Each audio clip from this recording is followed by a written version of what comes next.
I was about to do something else. I was about to play our old song. Okay. Are you gonna?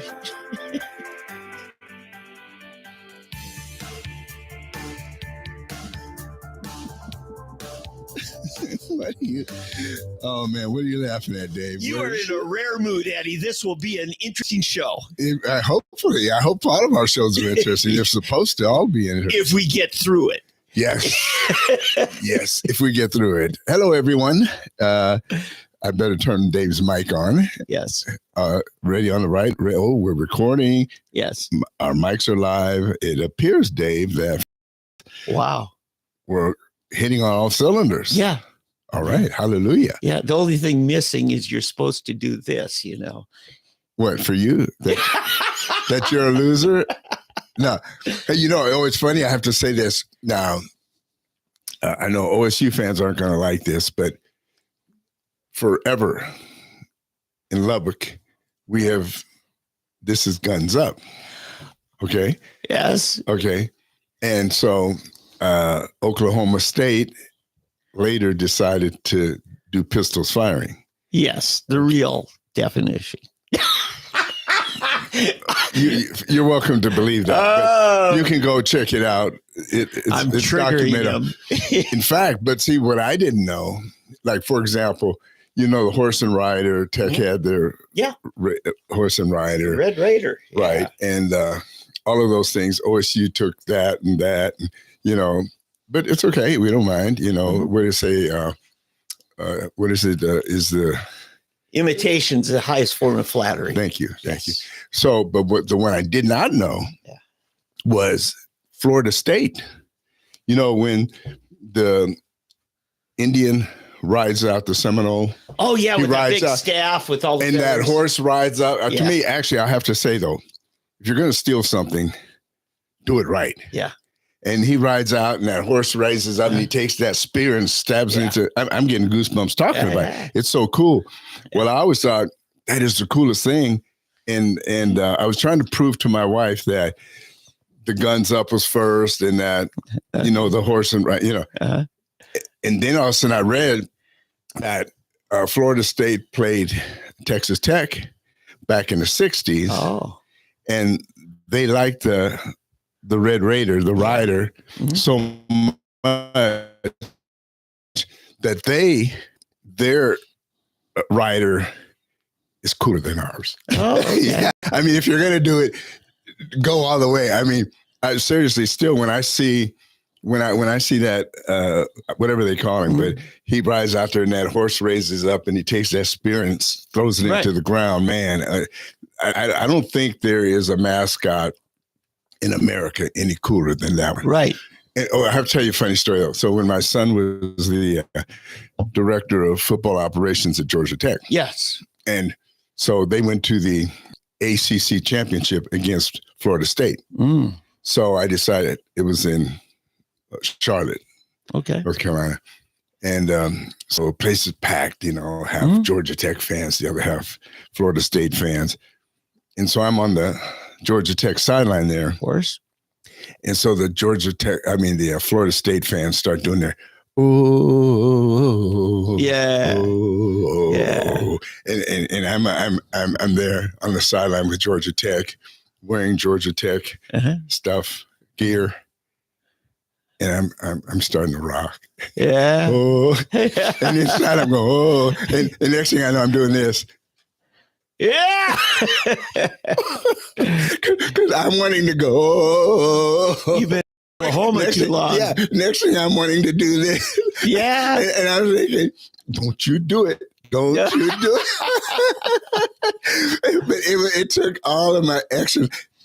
It was easier to quit smoking for me than it was to not start doing the tomahawk shock and start chop and start doing, you know, one of the hardest things I've ever done in my life is not join the Florida State fans against, and I'm wearing Georgia Tech stuff on the Georgia Tech side. I'd have been thrown out. My son would have probably been fired and everything. Yeah. Well, I think when you're doing a college mascot, if you can incorporate a horse into it, it's almost always a winner, right? Now, you put a wagon train or a wagon behind there, you might have problems like tipping over, or a bulldog who might, run off with his tail between his legs. Did you see that? Because of the longhorn. The longhorn almost gored. Yeah. Okay. Yeah. I saw that. That was wow, Yeah. And Mike Leach was making fun of the buffalo, Colorado's buffalo, because he was saying, now, that's a baby buffalo, right? Yeah. Because the real one, there's no way because they always have two guys running along with the baby buffalo. And he was saying, now, that's a baby buffalo, right? He said, if they had a big one, that buffalo would be dragging them all over the field. Right. Yeah. Well, and you want before the testosterone kicks in, because then they become deadly animals. So a prepubescent buffalo is right. But you would think that they could train a buffalo. Yeah. But then you got, who in their right mind has a Bengal tiger as their, and it's in a cage, but still, in fact, I think they don't really, do they still carry I don't think they keep the tiger anymore. Cincinnati, I don't know. Pro sports just doesn't do. No. This was LSU. Oh, the LSU Tigers. The LSU Tigers. Yeah, they used to have an actual tiger on the sideline in a cage. Yeah, I'll bet the attorneys got home and talked, liability. Well, also probably the human rights people, not the human or the animal rights people. That's true. That's probably true. Got to them that they're they're abusing this animal. Liberal state colleges, can you imagine? Yeah, probably. So anyway, but yeah, some of those, it's just kind of funny to me, but yeah, the Florida Seminoles, they've really handled their stuff really well, because they're the only ones. Well, there's a couple other schools out in the West that have been able to keep their Native American tradition. Florida State is one, but see, they were smart. They made a deal with the Seminoles. Sure. And they see it as a sense of pride because they did it well. I'm sorry that the Union Redskins. Yeah, here in Tulsa. Right, because at the beginning of every game, they used to have this long statement about Native American pride and everything, but it wasn't enough. Well, it was during the George Floyd aftermath that they finally flipped. Yeah. It's just it's disgusting because, if you're demeaning people, well, then why would you want your mascot named after something? Now, the Yankees would be that one because remember, that was a put down when they talked about Yankees in England. Right. And then we just decided to own it with pride. Right. Be like the Oklahoma Okies. Or like when you wear your deplorable t-shirt, Right. It's like, okay, we're going to own this. Right. And the nerd became. Yeah. It's an in your face kind of thing. But generally people want something that's pride and, strength, virility, and, all those things. So why would it be a put down? Right. Well, like recently, the guys that had the goods for Trump. The what's that? The Guz for Trump. Guz for Trump. Yeah. I'm leaving off the first part instead of the last. Oh, okay. Yeah. Okay. Yeah. It's black people. But, okay. But instead of they're Guz for Trump. Mm-hmm. Guz for I'm without pushing the button, I'm censoring myself. There you go. To prevent problems. Because you know how people are, these touchy feelings. See, I'm still waiting for your anti-Semitism to come out when we get to the Amsterdam story. But anyway, moving back to your point, the Guz for Trump. Yeah, the Guz for Trump. But they were wearing this proudly. Yeah. At rallies and stuff, And they can, because it's their black privilege, right? That's right. Right. That's right. I should be able to do it but I'm being sensitive to all you sensitive white folks. Mm-hmm. Yeah. All you sensitive honkies. Yeah. See that? That's what's so funny. I can call you whatever I want. You don't have a right to say anything about it. Oh, that's right. Because a black man can't be racist. You can't be racist. Yes. Cracker. you fade, you, Mr. Charlie. Yeah. You know, I could go on and on and on. There's all kinds. Remember that day we had Alina Ashley here and you two started going, yeah, like, what are you talking about? Yeah. She knew what you're talking about. We were going off on all of the things we can say about white people. Because you guys are black folk in public life. We can say anything we want, but you can't say anything back, Yeah. which is that shows how white people have painted themselves. I remember that because it wasn't even a minute into the show and I started calling out your black privilege and she's like, what is going on? What did I get into? Yeah. And then she got it and she got into it. Oh, yeah. But it is funny, the black privilege. And we're the only ones that seem to have that privilege, I mean, I think of Native Americans, I'm really partial, particularly to the Sioux and the Lakota in particular. I've adopted the Lakota as my tribe. Yeah, and I would say I try to avoid the term Sioux. I refer to the Dakota tribe. You mean the Lakota? Yeah, the Sioux, the French and Chippewa demeaned the Dakota tribe by referring to them as the Sioux. You mean Lakota? Because Sioux meant dog. Really? Yes. I didn't know that. Yeah. So Sioux is a French name. It is. Okay. It is. See, the French trappers came up and made friendships and trading arrangements in northern Minnesota and Wisconsin with the Chippewa. And so they adapted their narrative about this bunch that they were pushing towards the prairie, the Dakota. The Lakota. Well, you call it that, I don't call them that. That's what they're called, the Lakota. Some of them Crazy Horse is and Sitting Bull were Lakota. It's not me calling them. That's what they are. They're the Lakota.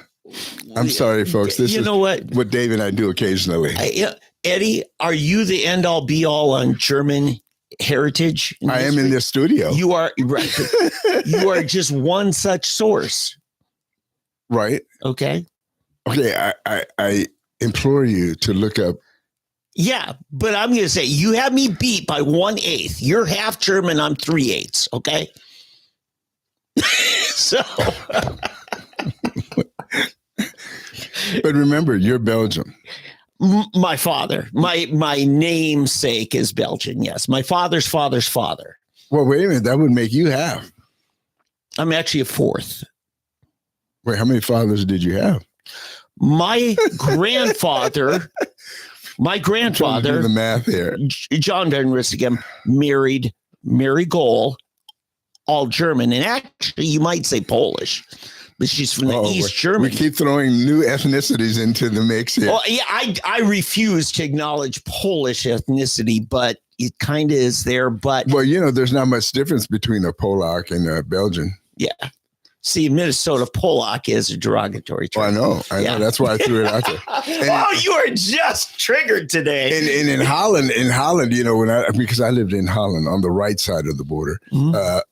Anyway, there was they used to have we would call them Polak jokes. Yes, that's what Polish jokes. That's what they're referred to in central Minnesota. Right. And so, but in Holland, they have Belgian jokes. Oh, I'm sure. And so you can buy a Belgian teacup. Have we talked about the Belgian teacup? Yes, with the handle. The handle is on the inside of the cup.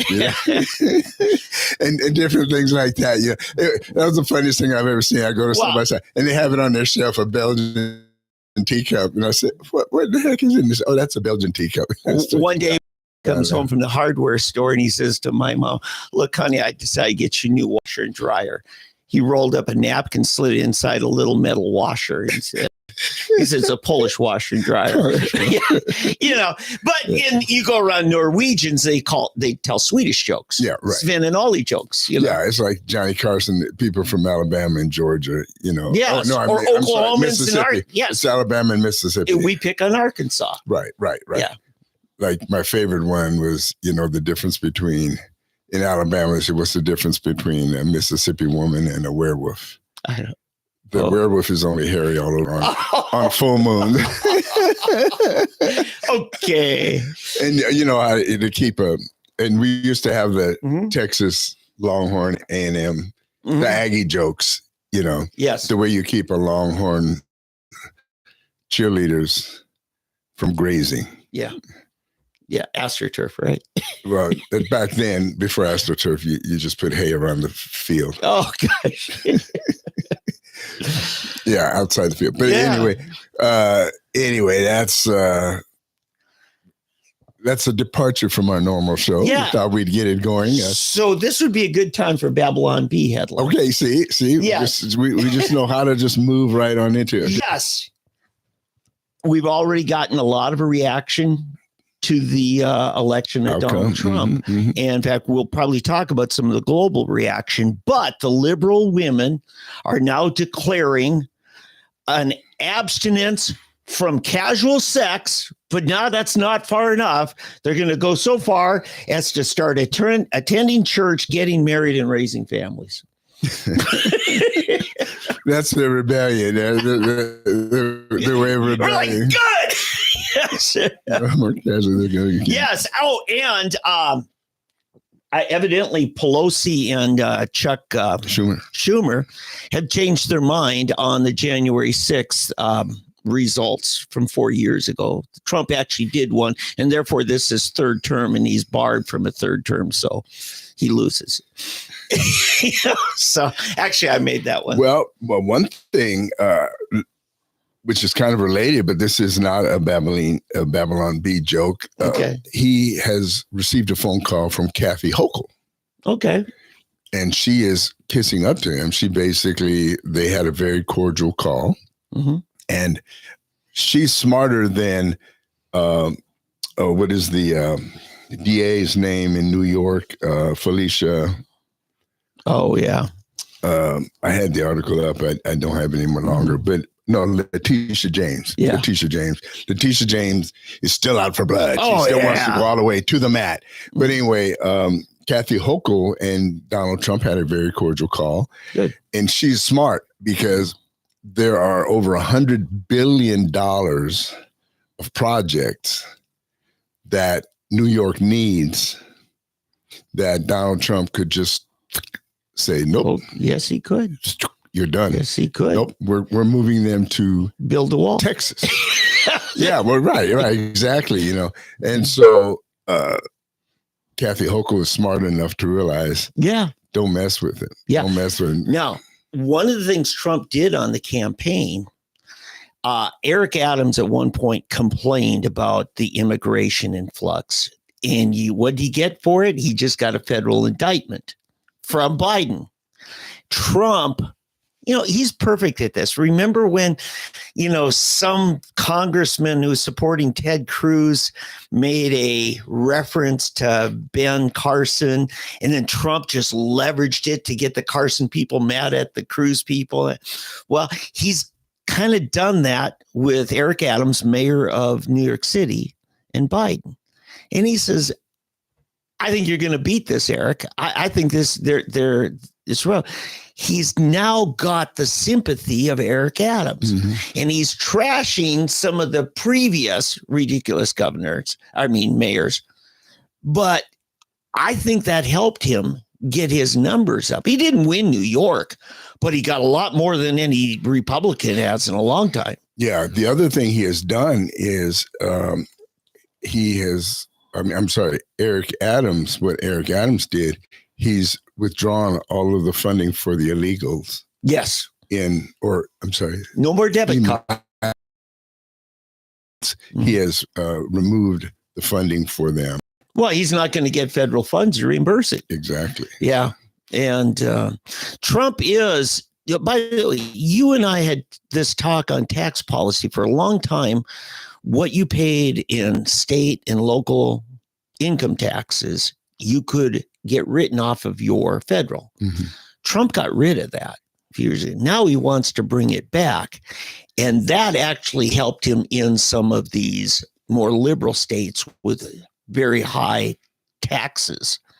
In Oklahoma, a lot of people don't even pay state income taxes. They pay sales tax, but not income tax. But in some of those states, Trump just did a number of things like no tax on tips, no tax on overtime. You don't pay state tax? Pardon? I'm saying most Oklahomans pay very little income tax. State income tax. State income tax. Well, I'm not one of them. We're trying to actually phase it out. Several of us are, to make us competitive with Texas. Well, that's true, but man, you're not paying my taxes because they sure nailed me. Yeah. I'm just saying, numbers wise, I got with OCPA, which is kind of leading the fight, and Americans for Prosperity, Oklahoma, is, trying to move us in that direction. And Governor Stitt's trying to do it. Greg Treat was the one fighting him over it. They want to keep that tax. It's right now capped. The highest is 4.5% on incomes over a certain amount. Your first 100,000 or whatever, depending on the size of your family, is exempt. So. Well, apparently I'm not exempt. You need to have more kids. That's discriminatory. Oh, yeah. Oh, now yeah. So child deductions are discriminatory to the childless. Yes. Okay. Yes. I'm with the childless now that I'm childless. Yeah. Yeah. It is funny how it's all relative.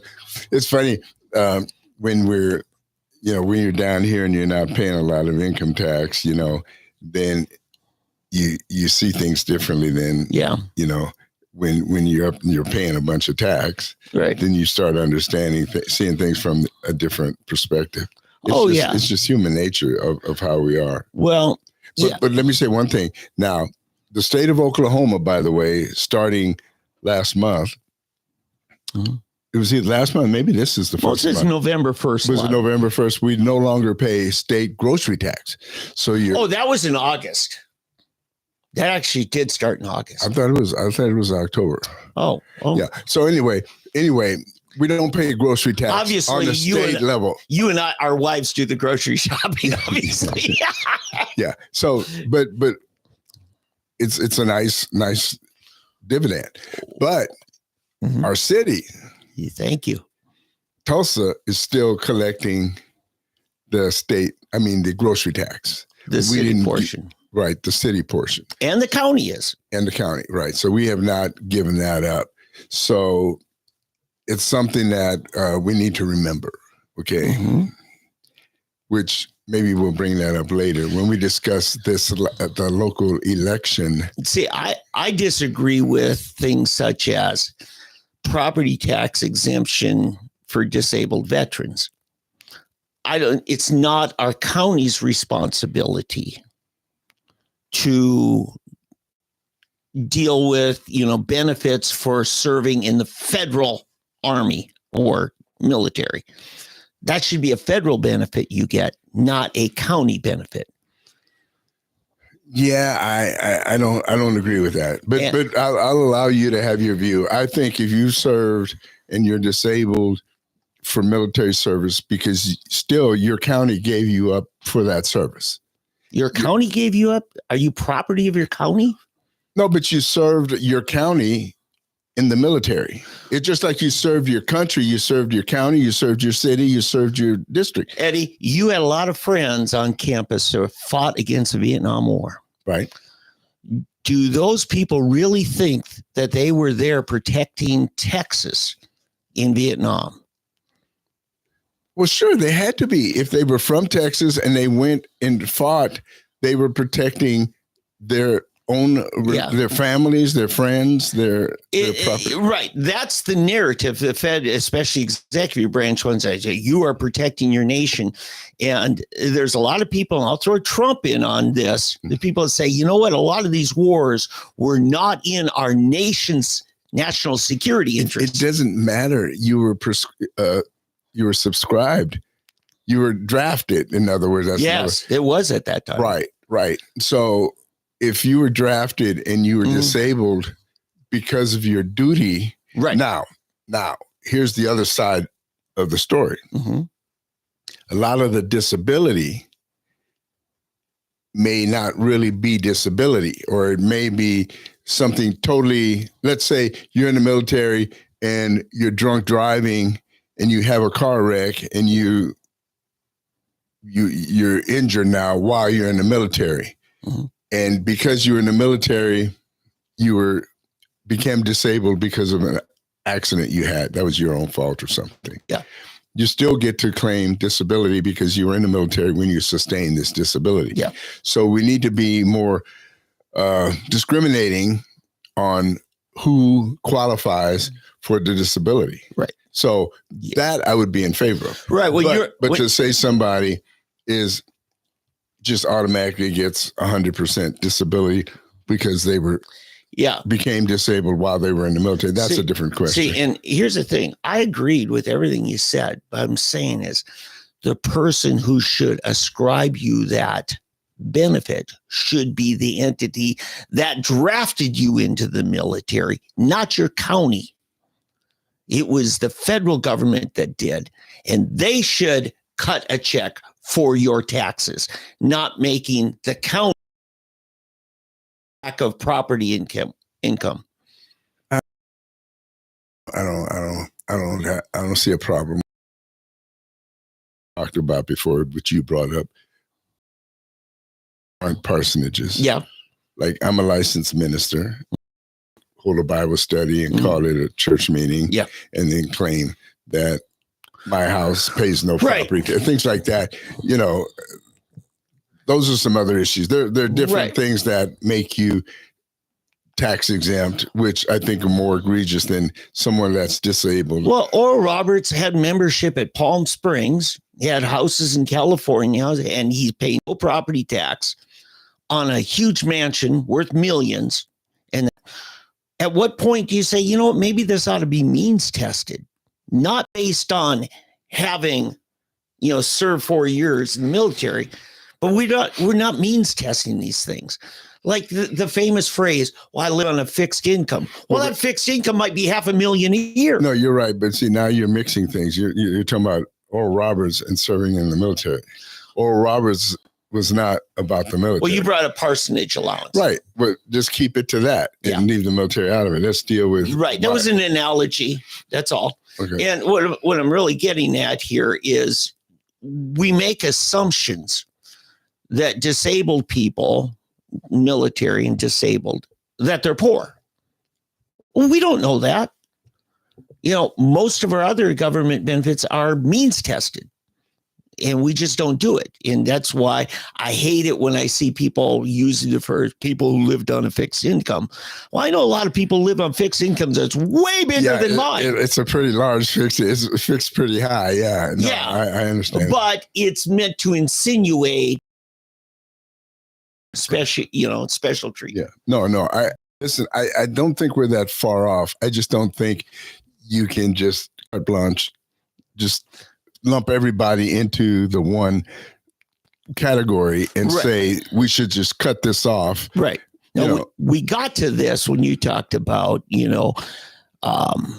they shouldn't, in New York City, they shouldn't get to deduct their high state income taxes and the rest of us can't, or something like that. Maybe I got you wrong, but you were talking about, they shouldn't get a benefit that I don't get.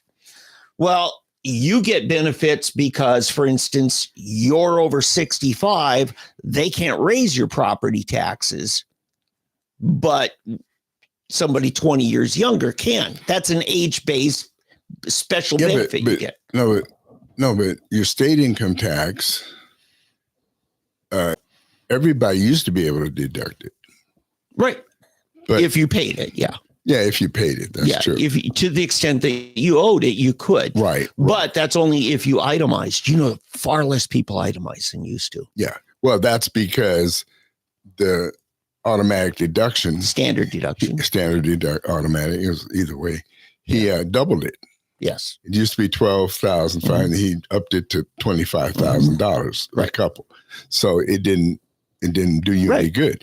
It ended up better. Now, for some people, it was better to just itemize. Sure. Still, so yeah. I mean, we're into like a whole nother. Right, but I'm just saying when you say the statement, well, if one gets it, everybody should get it. But Eddie, you and I are getting things based on our age, and that's it.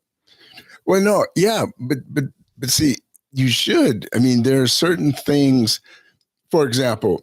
Okay, we get Social Security, or I do at least. Okay. Yeah, I filed. Okay, And so because I get Social Security, or we get Social Security, I don't think that's necessarily a bad thing, since I paid in, because that's what I was supposed to do. It was pitched to us that way. It was pitched to us that way. So I don't feel badly. What I do feel badly about is that I paid taxes on my income all of those years and put that away. And now it's double taxation, basically. Yes. And they're taxing me again on my own money that was supposed to have been put away for my savings that had been taxed already.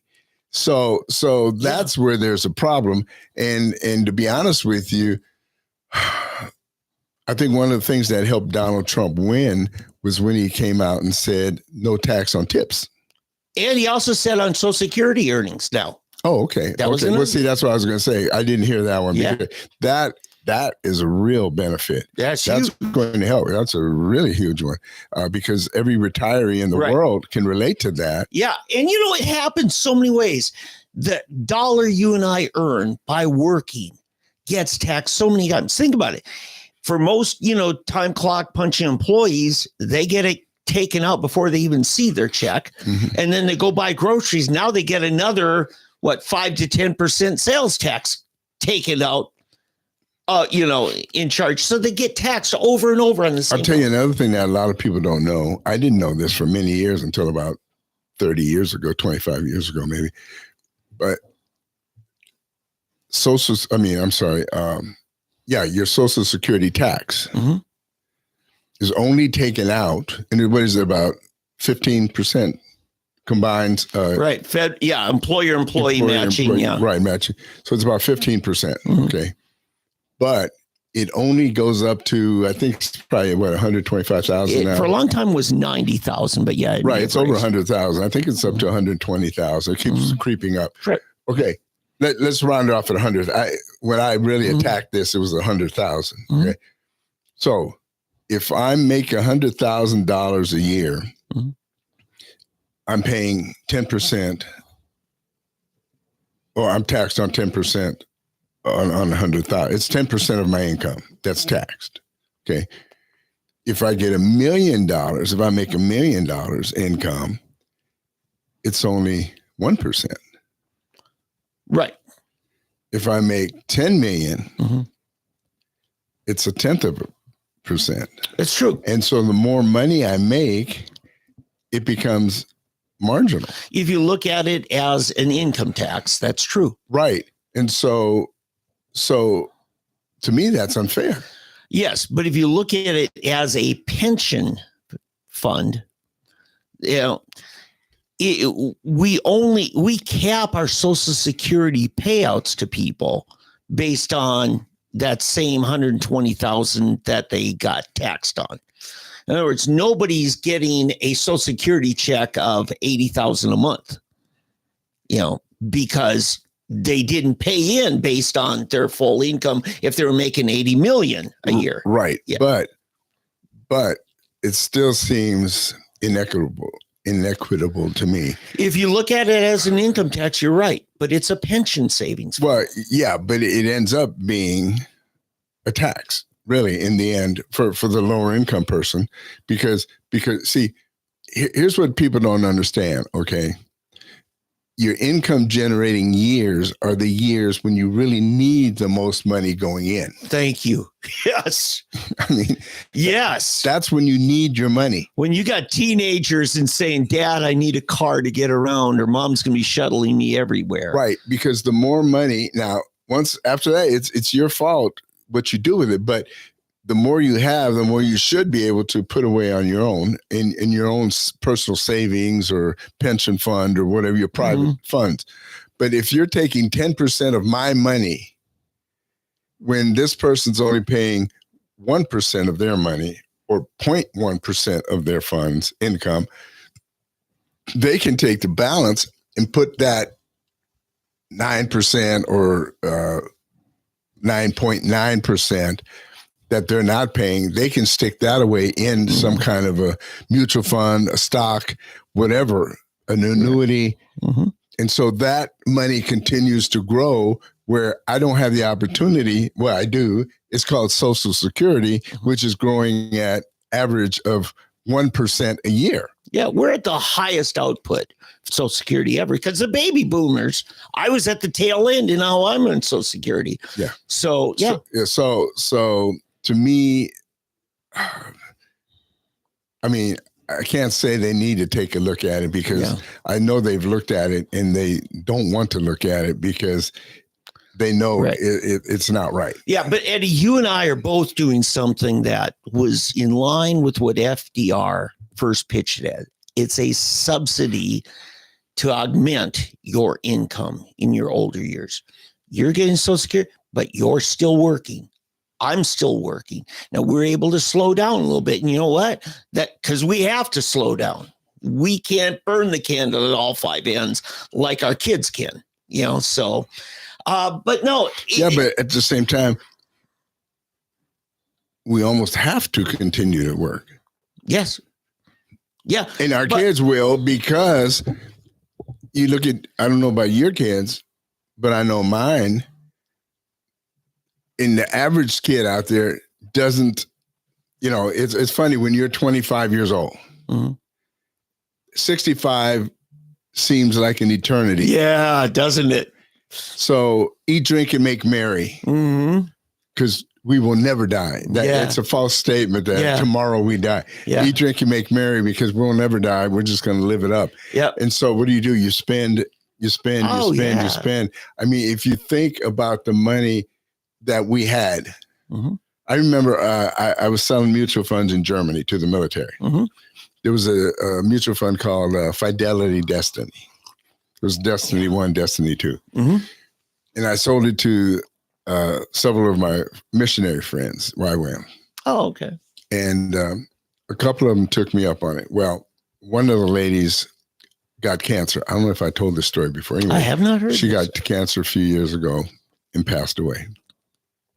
And she was one of my wife's best friends. And we were asking him, how are you doing? Are you going to be all right? And then the husband said, oh, yeah, no, I'm doing great. I don't know if you remember, but you sold us this mutual fund 40 years ago.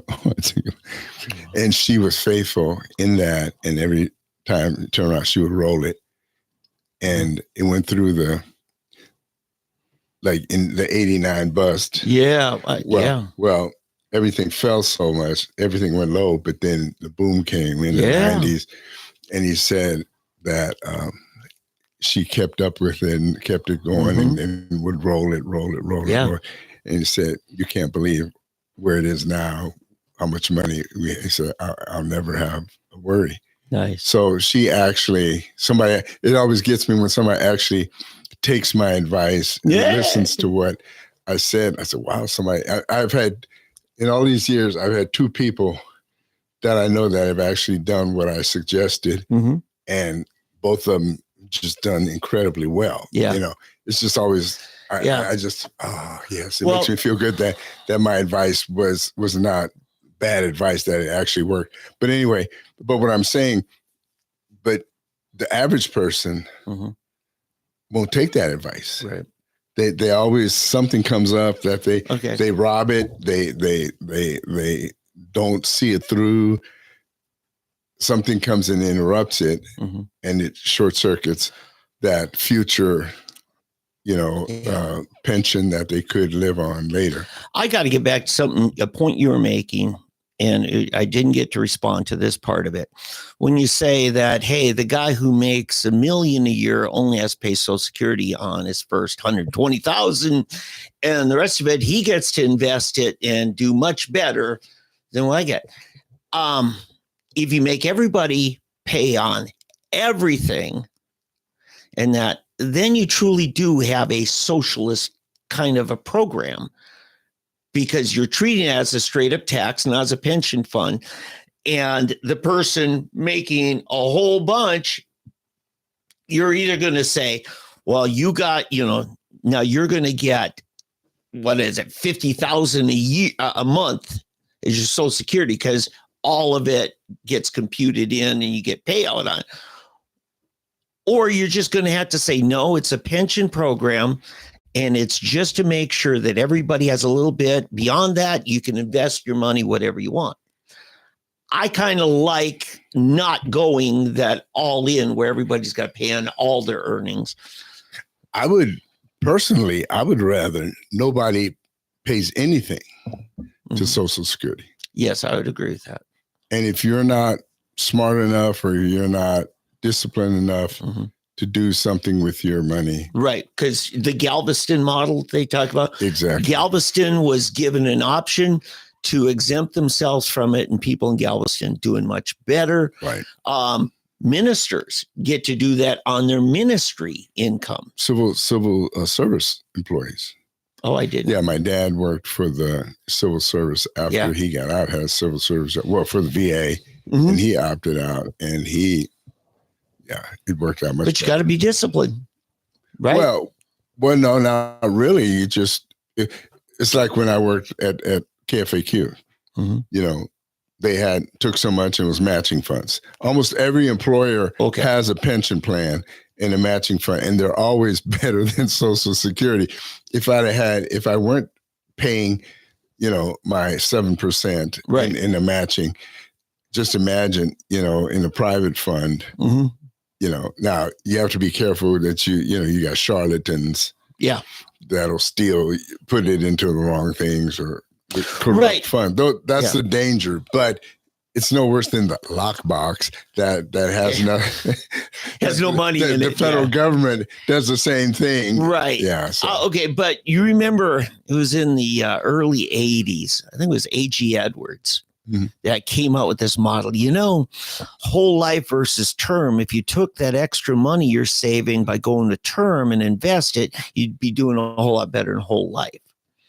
That was the narrative that, well, a lot of people did do term, but then didn't do any investing with the leftover, the difference between term and whole life. Well, yeah. And it wasn't A.G. Edwards. It was A.L. Edwards. Okay. Yeah. So, but anyway, the problem was it was a terrible, the term was overpriced and the mutual funds were fine, but the term was higher than you could get cheaper term, better rates elsewhere. Well, that's exactly. I like their rationale, but then I shopped for term. Who actually came up with that earlier was on CBN, Pat Roberts. Yeah. I remember sitting there way back in the early 70s and he was there showing people how, you could invest in term life and then put this amount into a mutual fund or whatever. And that he was using a savings and loan because the savings and loan rates were higher. Yeah. Remember? And so he was saying, invest this and put the life insurance, and I've done it. I mean, I've done models, but it's hard to get people to see it or to believe in it. And, Pat Robertson was a Wall Street lawyer before he started his broadcasting company. So, I mean, the guy's no dummy. His dad was a U.S. Senator. Yeah, no, you can do it. Now, there are other things, being your own personal banker. Yes. Which is where you take whole life insurance. You can do it with whole life. And then what you do, you borrow against it. You pull the money out and it's unrecognized. In other words, so whatever you pull out, they don't recognize that it's gone. So let's say you have 5,000. I'm going to start small, but say 5,000. You take 4,000 out. On the books, you still got 5,000 there. Excuse me. And you use the 5,000 for whatever you want to use it for, but you pay yourself back. So you pay yourself back with interest. But the 5,000 is still there in their books, is paying interest on the full 5,000 plus what you're paying in with interest. So you're actually gaining interest on the 5,000 plus what's being paid, and you pay yourself interest instead of the bank or whatever. You get 10,000. You keep rolling it.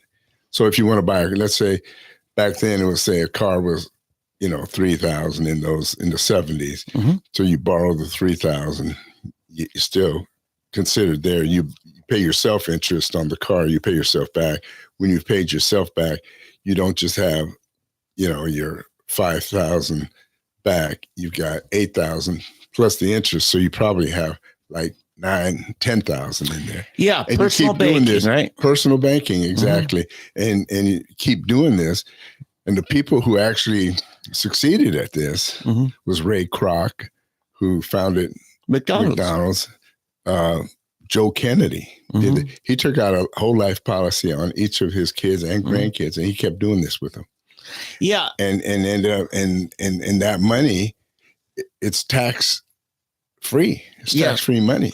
I want to say this. It's just crazy. Eddie had already explained this to me, and it took some time for me to understand. Yeah. I'm going to say, study personal banking. Look it up, because we just can't on this show. You almost have to have pencil and paper. Yeah, it's hard to understand. But just saying that many successful people have and are still using the personal banking. I've got another method. one.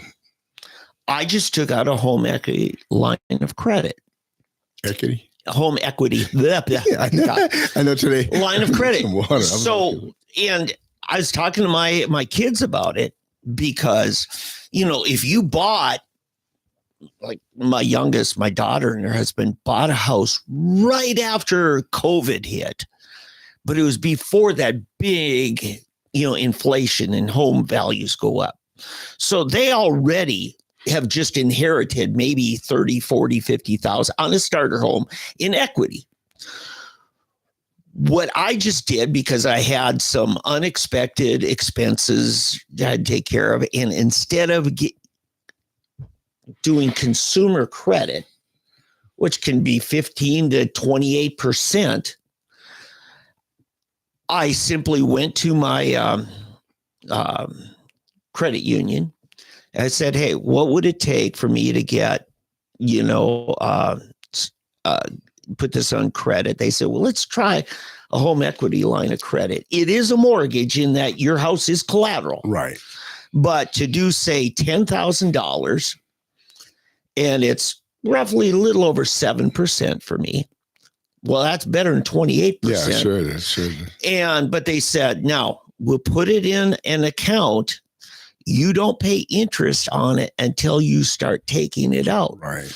So I had about $3,000 initially that I needed to pay off before I start paying just ridiculous interest rates. And I only have to each month pay the interest, but they said after 3 years it comes due. And they recommended, hey, make a system of payments to have that paid off within 3 years, because if we renew it, the interest rate could change depending on what the market is, but you're locked in for me, 7+% interest, for 3 years. And Eddie, how many of us hang on to a credit card for the just in case, right? So if just in case happens and all of a sudden you're slapped with some credit card payment, you can't pay off at the end of the month. It's more than you budget. But now they got you, and that's the way they plan. If you got this home equity line of credit, you're using it as a credit card, but at 7%. Right. And that's the home equity line of credit. Well, see, you could even, if you wanted to, a really smart way to do it is to go ahead and use your credit card. Yes. But then pay it off within 30 days. That's what I'm saying, yeah. Right, you pay the credit card within 30 days, then you don't have any interest because you have the 30 days with no interest. Well, that's true. Right. But what I'm saying is if you've got an expense that you can't pay off that month, go to your home equity line of credit, pull the money out of there. Because, Eddie, I'm going to hang on to that for 3 years. Sure. I plan on paying it off in 1, but it'll still be sitting there for the next couple of years with zero interest. I'm not paying anything, but it's like having a $10,000, low interest credit card in case you need it. Yeah. So no, you're exactly right. That's what I'm saying. And the reason I say do it the other way is because if you're using your credit cards, but paying it off. Yes. It's a sweet deal. It increases your credit line. credit your rating. Credit rating. I'm sorry, your credit rating, and you're going to get more and more offers, and it keeps you'll be over 800. Yeah, that rate. So somebody I knew pretty well was getting pretty maxed out, and he did a credit consolidation loan from the credit union, paid it off in 3 years, got rid of like $15,000 in debt in 3 years, and there was no way he was going to do that in 5 to 10 years. Right. What he's doing, but it just allows you to get better interest rates for what essentially is consumer debt, credit card debt. What's really weird, this is so funny because I don't know, maybe 10 years ago, whatever, I had a credit rating of 500 something. Mm-hmm. Maybe it was less than that. Anyway, and I finally figured out, like, I was trying to get rid of all my credit cards. Yeah. But it doesn't work that way. I noticed that too. That's the weird. The more credit cards you have, the more credit you have, the higher. So all of a sudden now, today, this is what's really weird. Okay. I keep getting these offers now where 0 interest for 12 months. Mm-hmm. So like if I have credit due on one, so I'll pay it, with no interest. Mm-hmm. Let's say I have a $2,000 that I owe on this credit card. Then all of a sudden I get a new one that says, no interest for 12 to 16 months or whatever it is. So then what I do, I roll the one that I have left over to the other one, right? Pay it off. Now I've got 0 here, and I've got a new year to pay it off again. Yeah. And you can just keep rolling it and never, ever have interest. Right. And it's just the weirdest thing. And so I finally found out, so this is how people that have good credit keep good credit and never pay interest, because it's almost backwards. The people who need the help can't get it, because when you're down here, you don't get those offers. Well, it takes discipline. Yeah.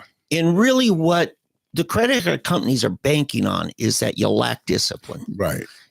And you don't pay it off, and you live off tomorrow's work today. But here's the other thing. I was told when I was doing one of these one time, and my credit score wasn't great. For some reason, my wife, who hasn't worked in 30 years outside the home, has higher credit score than I do. Yeah. First of all, the best thing I did, Eddie, as soon as online banking got set, I set up to do automatic payments out of my checking account to pay on a set date to pay off, because having late payments is devastating. It is. Yeah. And they'll hit you with like a $35 fee, a lot of these, on what a bounce check charge at Arvest is $17. Well, it was better to bounce a check, because Arvest will float me $400, without and still pay the check. Right.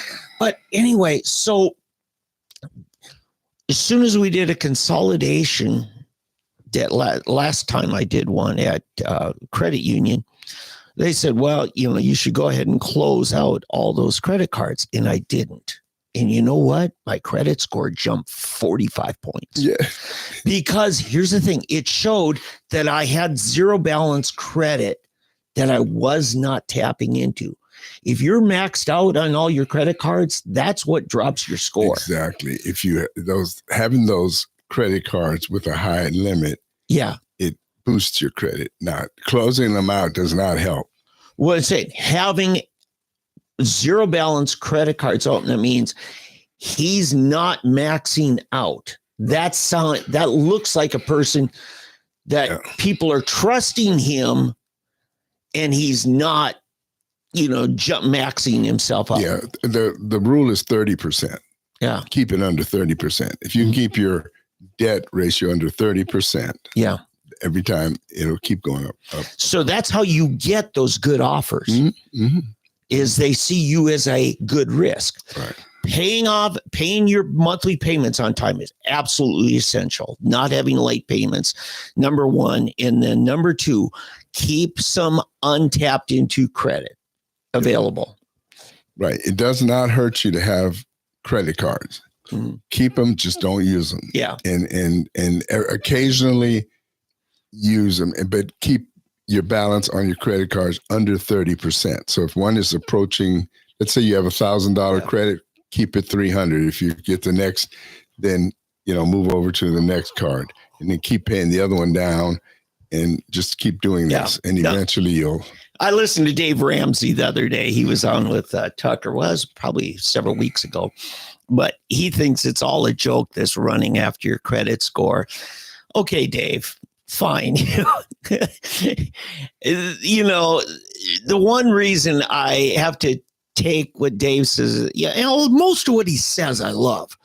But how many of us are going to pay cash for a house? Right. Yeah. So you're going to need a credit score. Well, the other thing is car and homeowner insurance. Your car insurance, you get a credit score. Yeah. They don't actually go and run a credit check, but they just get a number. Mm-hmm.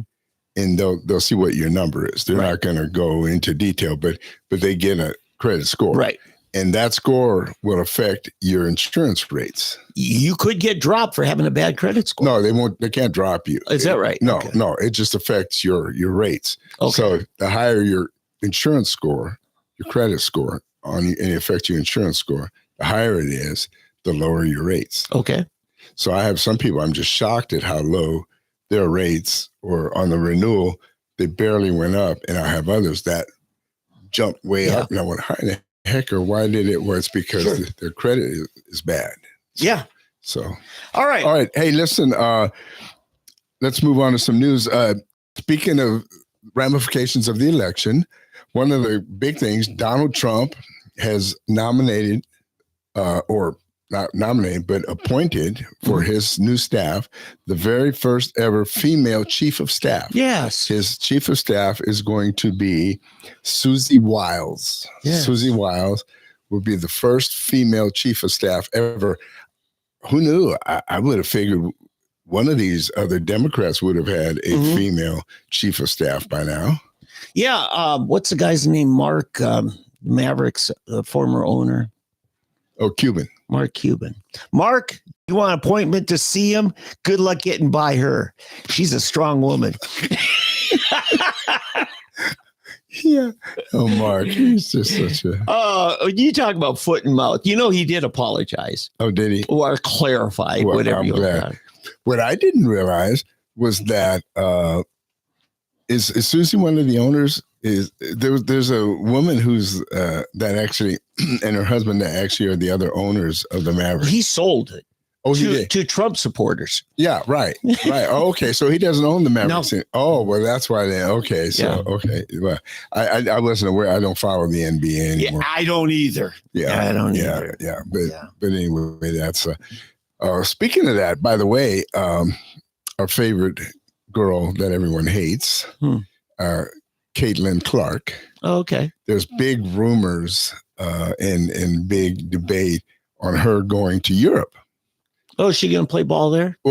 Well, she's been offered $90 million to play in Europe. Good for her. Right. And a lot of people are saying, take the money and run. And I'm thinking, I think she should do it because the abuse and the crap she has to put up with in the WNBA is just ridiculous. Well, and the WNBA is only existing because it's subsidized by the NBA. Well, but see, the NBA will hate that because they're tired of it. And they're really upset with the WNBA for the way they're treating Caitlin Clark because finally it's tapping into their money. Yeah. And these players, LeBron and the rest, they are tired of having to fund this women's league. Mm-hmm. And what they're doing is undercutting. So if Caitlin left and went to Europe, they'd be back to having to fund this women's league, and they would be up a creek. So I think she should do it and teach them a lesson. Well, here's the other thing. And what do you know about this? First, I should ask Eddie, as somebody, a former European, this European league, what nations, what teams, do you know? Oh, it's all over. Russia. Okay. Russia's one of the big ones. In fact, Tulsa had a young, I don't know if you remember the name, Isis Tillis. She went to Cassia Hall. Okay, yeah. And from Cassia Hall, she went to Duke, played for Duke. And she did real well. She was a real good player. And I knew her mom. And Isis ended up playing. She never played in the WNBA. And you know why? Why? I was told privately because of the fact that the lesbians had taken over and she didn't want to deal with that. Yes. That was basically, it had become a lesbian league. Yeah. And that's one of the reasons. There's two reasons that Caitlin Clark is catching all of the flack. It's because she's not Black and she's not a lesbian. Yeah, there you go. And so it's like, I really don't care. Yeah. I don't care about the sexual preference. I don't care about her race. Yeah. But I care about intolerance. Exactly. And that's what's so sad, that everybody always thinks we're the intolerant one. Yeah, I know. You are the intolerant. The white people are intolerant. The heterosexuals are intolerant.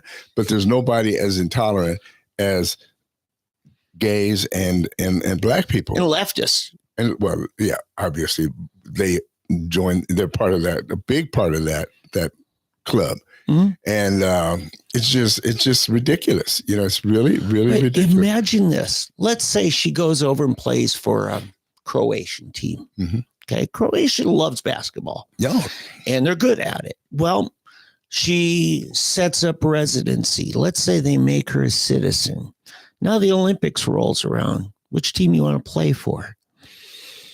This Iowa girl is going to end up beating the USA team. Yeah, she wouldn't do that. She wouldn't do it. She would play for the USA. But again, I think for the money, for her own future, you have so many years. Yeah. I'm not saying what she would do. I'm saying it would serve us right. Well, right. But I think it will serve us right just by her going to Europe to play and then have a shakeup in the WNBA and have somebody come, as they say, a come to Jesus meeting. Yeah. Say, look, because she would set the precedent for future behavior. Who have they chosen a most valuable player for the WNBA this year? Oh, yeah. I can't remember her name right now, but yeah, it wasn't her. It was a girl who the other girl legitimately deserved. I understand that.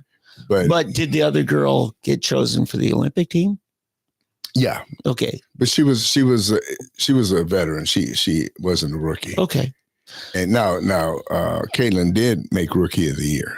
She got Rookie. She did get Rookie of the Year. And because there was another gal in the running. Yeah. Her arch rival from LSU. Right. But she was rejected from the USA Olympic team. Right. No rookie was chosen this year for the Olympics. And if she plays for Serbia and or Croatia, and she's over there, and if she was not chosen for the USA team in 4 years or 3.5 years, then the Croatians would have a standing offer, and she would be eligible living in Croatia, having Croatian citizenship. Well, she had the citizenship, right? Yeah, because it's not just based on citizenship. If you were born in another nation, you have dual eligibility. If you're living in one nation and are citizen, but were born in another, you can play on either team the way the Olympics is set up in most sports. Right. We have that. Like the girl in who's the hurdle champion. She's from New York. She's as New York as you can get. She speaks with a New York accent, the whole deal. But she runs for Puerto Rico. Yeah. Come on, why? And you got others running for African countries or for this country, that country. And, I say, run for your nation, run for your country you're raised in, that you're, Now, I understand some where they're not good enough to make the Olympic team of the country you're living in or born in. But like soccer, you have the World Cup, you have a lot of Germans that were, or Spaniards or whatever that were born to American military guys.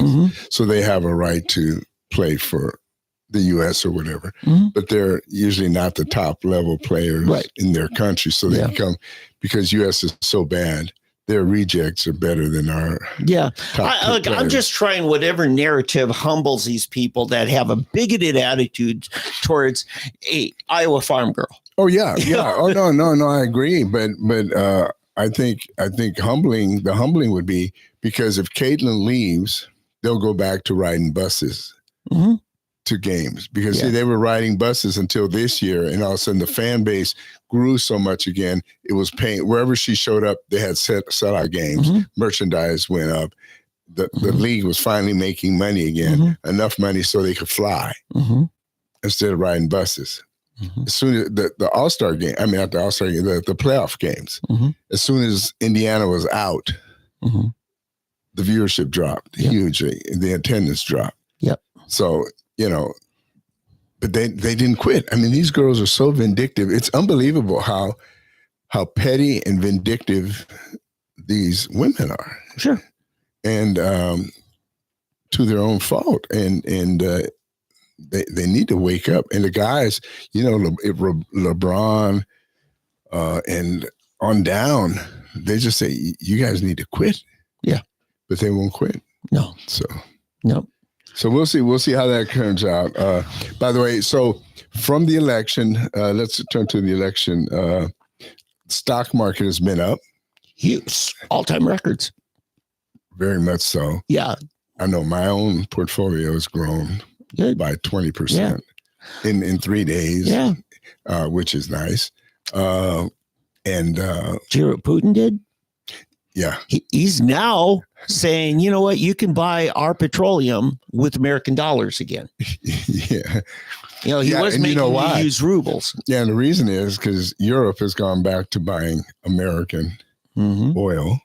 Yes. And a bunch of the country has. And Iranian oil is going to crater. Yes. Venezuelan oil is going to crater. In fact, evidently, European Union made a statement about it, because if they're buying our imports, they think that it's less likely they're going to get hit with tariffs, exporting their goods to our, consumer base. So, yeah. I mean, Trump's already winning. Oh, yeah. Mexico, all of a sudden, has started stopping the migrants. Tell me about that. I thought it was the most amazing thing, because these little groups of caravan, they'll join, and then other little packs will join them, and it gets bigger and bigger the further north you go. And all of a sudden, Trump wins, and the next day it disbands. Nobody knows. Right. It's a miracle. Yeah. It just shows that they know, everybody knows. These countries have been playing games with us, and the Mexicans know that you can't play with Trump. The piper must be paid, and you can't do this. And I know they're just hating it. There was one of my favorite things was a British lady, older British lady. She's walking and she's talking. I guess she's holding a selfie stick or something, but she's being recorded while she's walking and talking, and she's just laying it out there about all of the Brits that are so happy he won. Yeah. So I watched Nigel Farage was at Mar-a-Lago and guest of Trump, and I watch GB News every so often, not daily, but every so often. And of course, he flies back and he's hosting. Nigel Farage is still part of the prime time, lineup there for GB News. And he has people on, and they're all saying, Prime Minister Starmer needs you to be in on his next trade talks with Trump, because evidently Nigel Farage is more popular in the United Kingdom than Starmer, the Labour prime minister. And so Nigel's got this fledgling little party. Remember, he started it as an alternative to the Conservative Party, the Tories. And Nigel's just got it going. Did you see that it was a giant rally in London? Did you see it? No. And there were like, I don't know, 50,000 people out there in the street. Oh my goodness. Yeah. And they're just exuberant about Trump winning. But see, what's good is, now you've got the Dutch prime minister, who's a conservative. Yes. You've got, was it Orban? Viktor Orban in Hungary. Yeah. The Polish guy has swung it out. Oh, there's a big rally in Poland for his win. So there's a lot of people in Europe. Europe is starting to, they realize what's been going on and who's been leading this. Yeah. The socialist movement. Basically, it's the socialist movement in Europe that has been driving this and propping up Biden and that administration. But it's a shift. Now, let me say this. Here's one thing that disturbs me, though. Okay. When I go online, when I look at a lot of the news and see things, there's almost a little too much exuberance among Republicans and conservatives. Tell me about it. Well, I read these over-the-top posts, just these braggadocious, in your face, kind of sarcastic. Yeah, they don't have class. You got to keep it classy. There you go. They're just not classy. No, and we don't need that. Just show some class. We won. Yes. Thank you. We've got a job to do. Yeah. It's no time to be in your face, in your eye, mocking, things like that. Well, there's cult thinking on the left and the right. I've got a diverse family. One of my family members totally bought into everything QAnon said. It was almost a cult acceptance, whatever QAnon says. And you got to think for yourself. But I also have some very leftist siblings, one of which is, married to somebody of the same sex. And lamenting on social media about how his life's in danger. And scared. And that's cult thinking. Yeah, it is. And you just, I'm like, seriously, you don't remember 4 years ago? Where is this behavior you're so worried about now? The only thing that has merit, and it's for the wrong reason, is the idea that he's going to lock up his political enemies. And you know what? It's only going to be the people who should be locked up for trying to imprison Trump for just as a political prisoner. Right. It was lawfare. And it was criminal, and they should be held accountable. Right. Especially people like Jack Smith, who literally planted incriminating evidence at Mar-a-Lago. He's been found out. Right. Fannie Willis needs to be just fired. Yes. What's her name? Letitia. She needs to be fired. But let the people of New York fire her. Oh, and I should say, you were mentioning Letitia James. Yeah. Yes. So there was a referendum about a year ago on the DA in San Francisco, and the leftists out there booted him out because he was doing this no bail policy. Well, the DA in LA, Gascon, just got voted out the night Trump won. Yeah, I think Letitia James is in trouble. So I'm just saying the people have had enough of it. Yeah. And I think the world is celebrating that the United States is righting the ship, because there is nothing more dangerous than living in an unstable world with weak leaders. Yeah. That's where you get wars, is with weak leaders. Yeah, no, you're exactly right. And I think one of the chief weak leaders is Macron in France. Yeah. And I think if Orban, the new Dutch Wilders, Geert Wilders, and I don't know. You can say that. I can't. Builders. Yes. You see, it's come from clearing the phlegm. Yeah, we need. Yeah, that's why I call it Flemish. No, but we need alto to call in there. But anyway, and the Prime Minister of Italy. Yes. And a few of those. Is it Yeah, I don't know. I forget her name. But anyway, Poland, especially a lot of the Eastern Bloc countries, get them to, and just ignore the Scandinavians. They're just go along to get along people. Sweden used to be an amazing country. I'm not very respectful of them now. Yeah.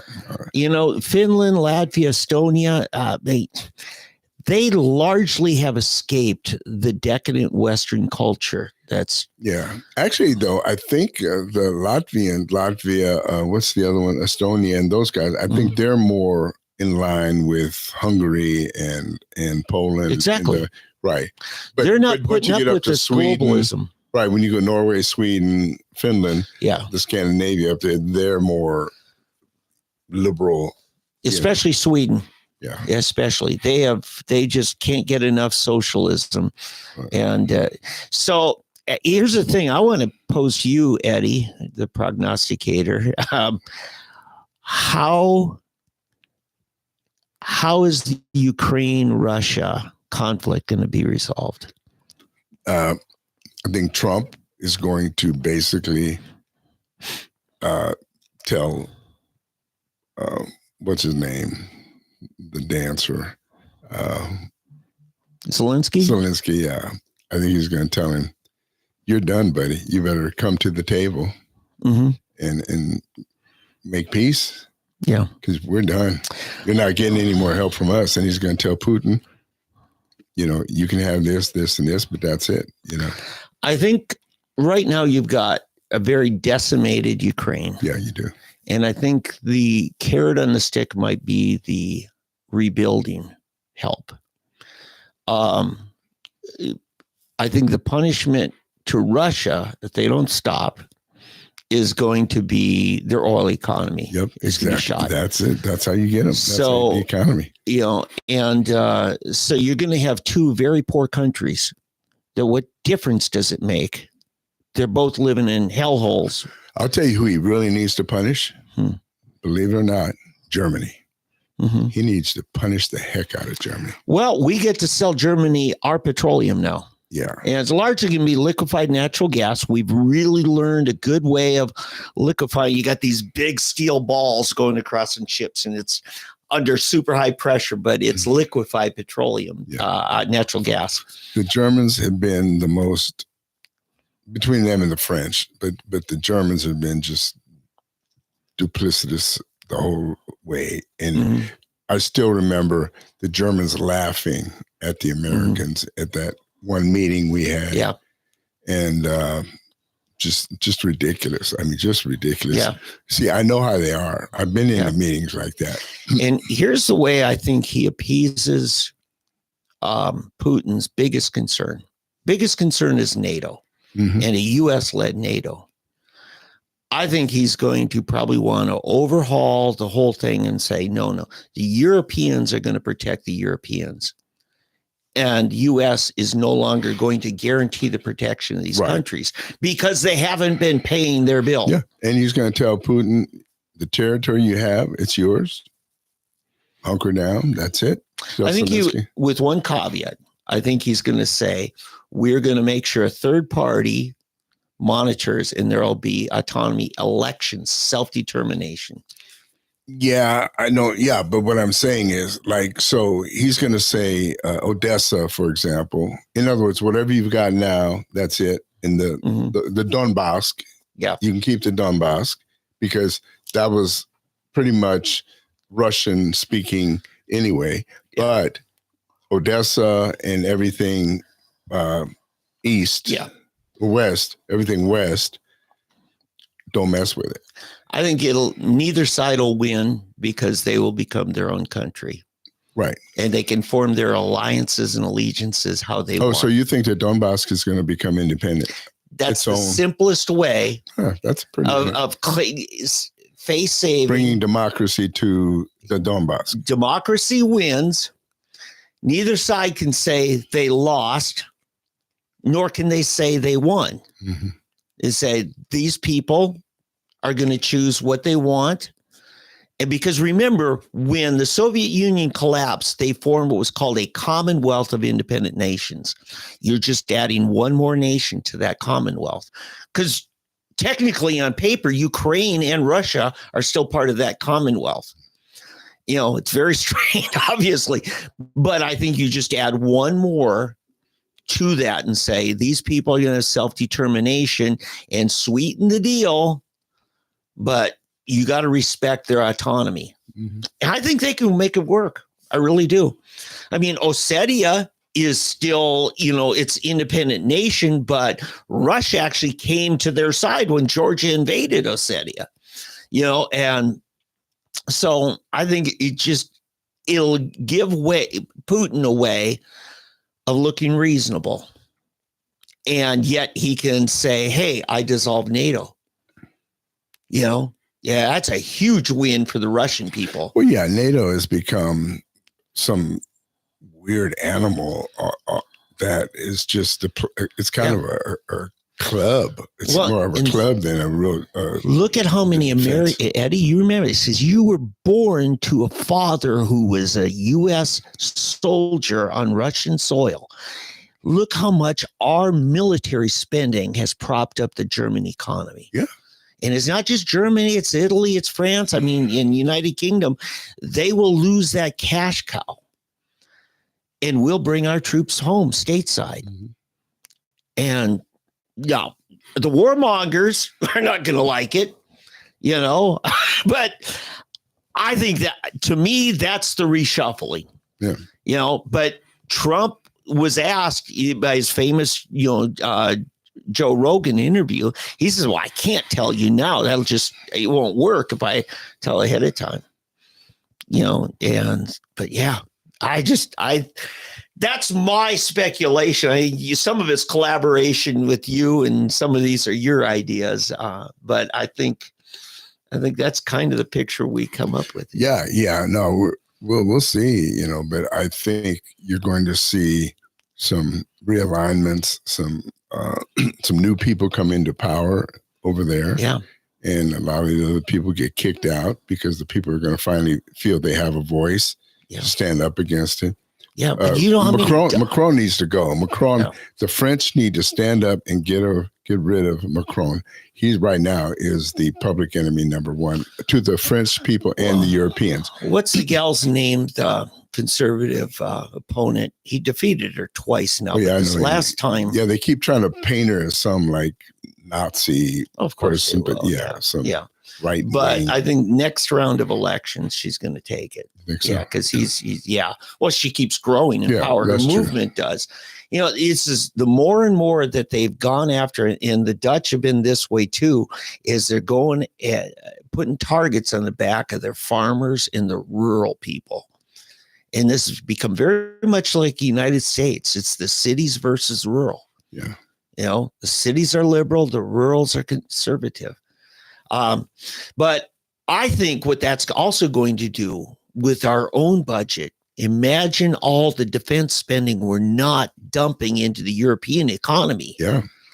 What that'll do for us. We can rebuild our military. Mm-hmm. Yeah. Rebuild our infrastructure. Yeah. I mean, it's been left, and China has been the big winner. Mm-hmm. The other thing, we have a lot of allies in Africa, and the Africans have been just so neglected. Mm-hmm. And it's funny, they've been neglected over one issue, homosexuality.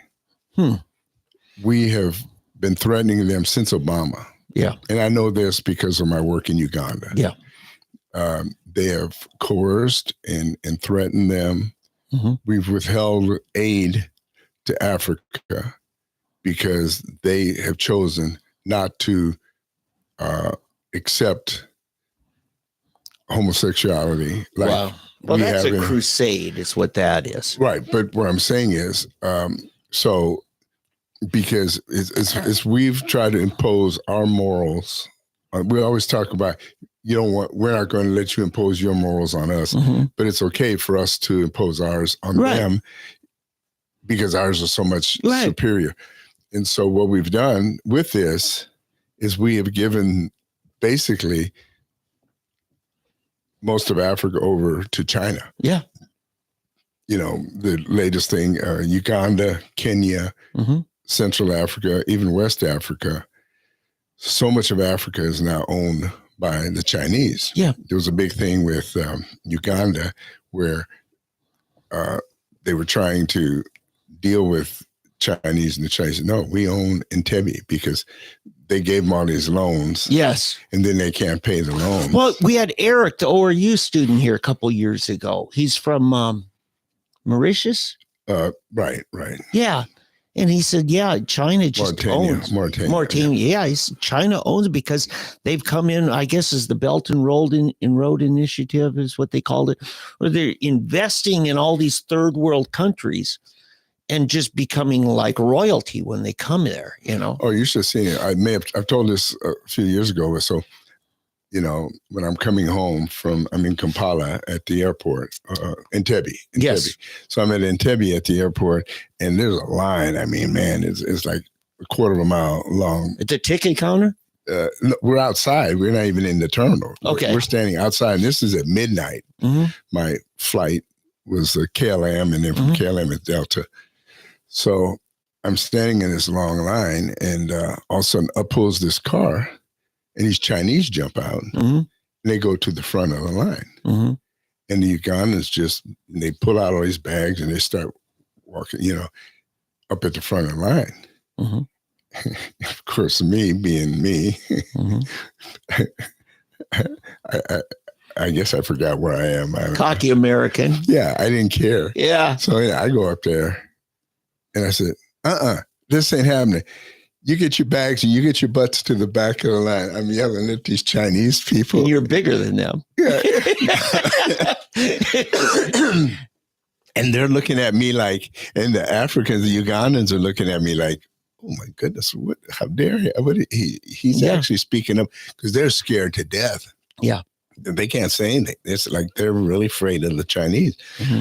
I'm not afraid. I told him, you get your bags and you carry them, you get your behinds back to the back at the end of the line. You see all these people, you don't pull this stuff. And so the Chinese, they're looking, and so sure enough, they take their bags and walk, head back. But I mean, I was thinking,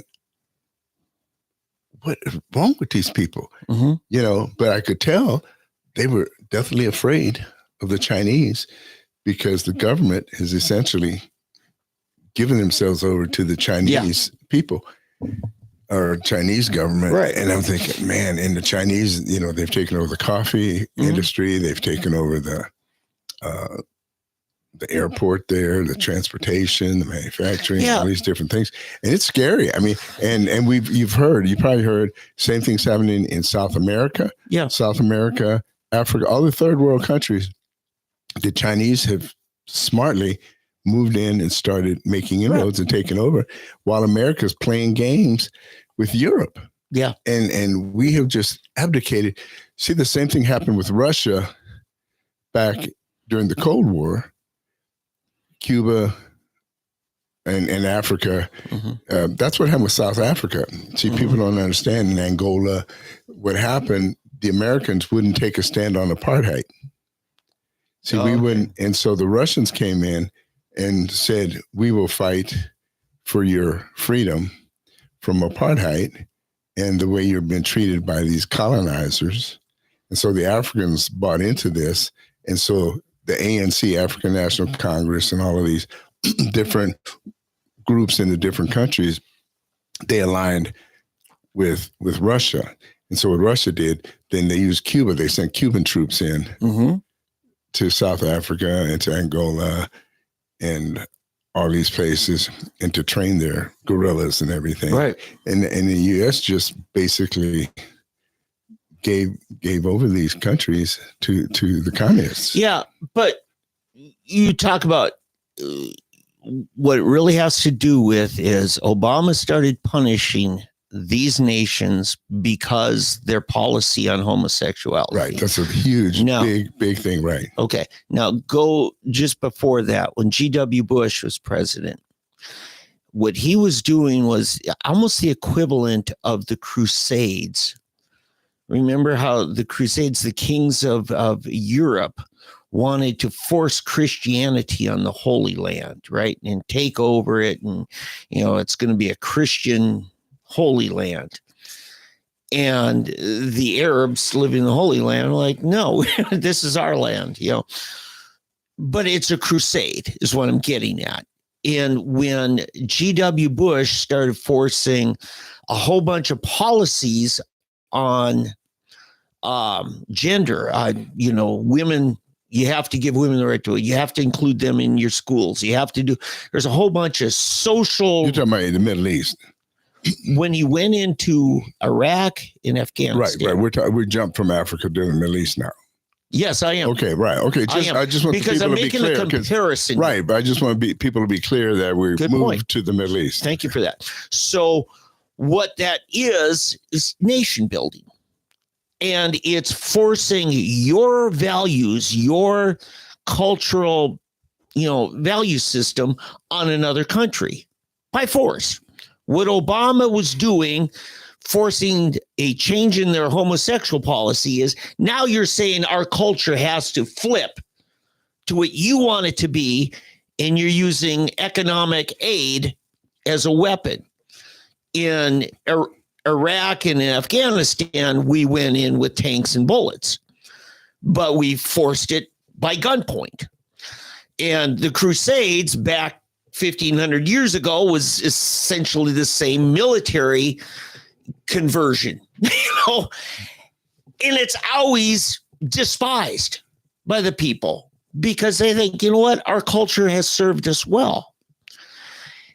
And this is why I keep talking about how Eastern Europe, has escaped the decadent Western culture. This, Russia doesn't want anything to do with our Western culture, right, even though they've been the one undermining our Western culture with a whole bunch of these things that they know they wouldn't tolerate in their own country. Yeah, and it's funny because if you look at Moscow today, it is almost like being in New York City. The shopping malls and the music and the to your point, Tucker Carlson went there. He said this is much more beautiful than almost any American city. Right.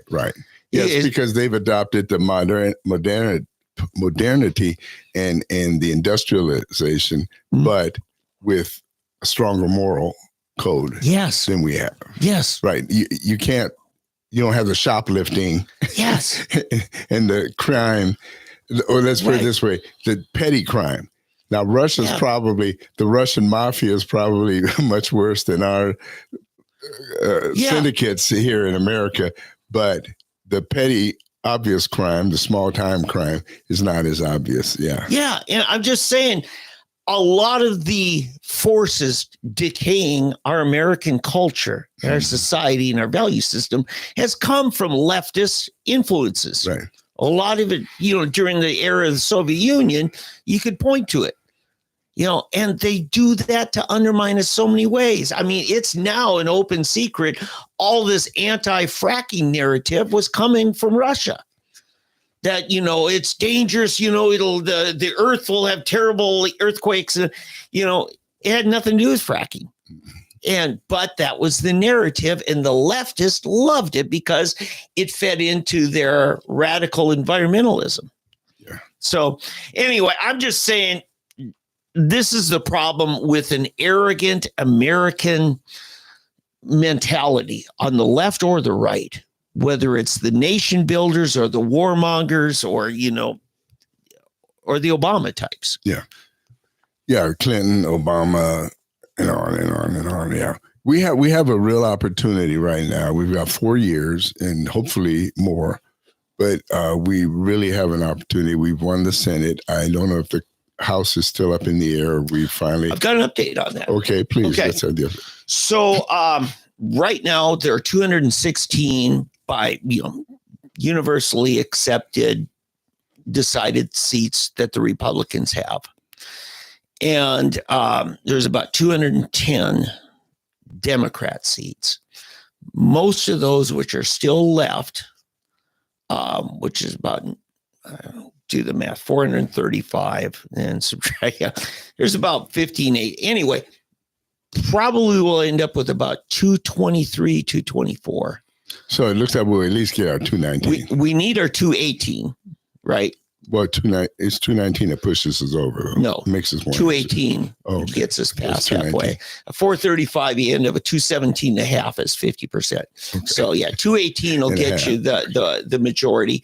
And so we'll have about 4 or 5 extras. Oh, that'd be nice. Yeah. I mean, just having one extra, assuming you don't have, idiot Buck, who is actually a Democrat with the Republican caucus. Well, he quit, didn't he? He did. Yeah, okay. He did, but he voted for Democrat leadership, So anyway, that's a good thing. And in the Senate, I believe we're at 53 now.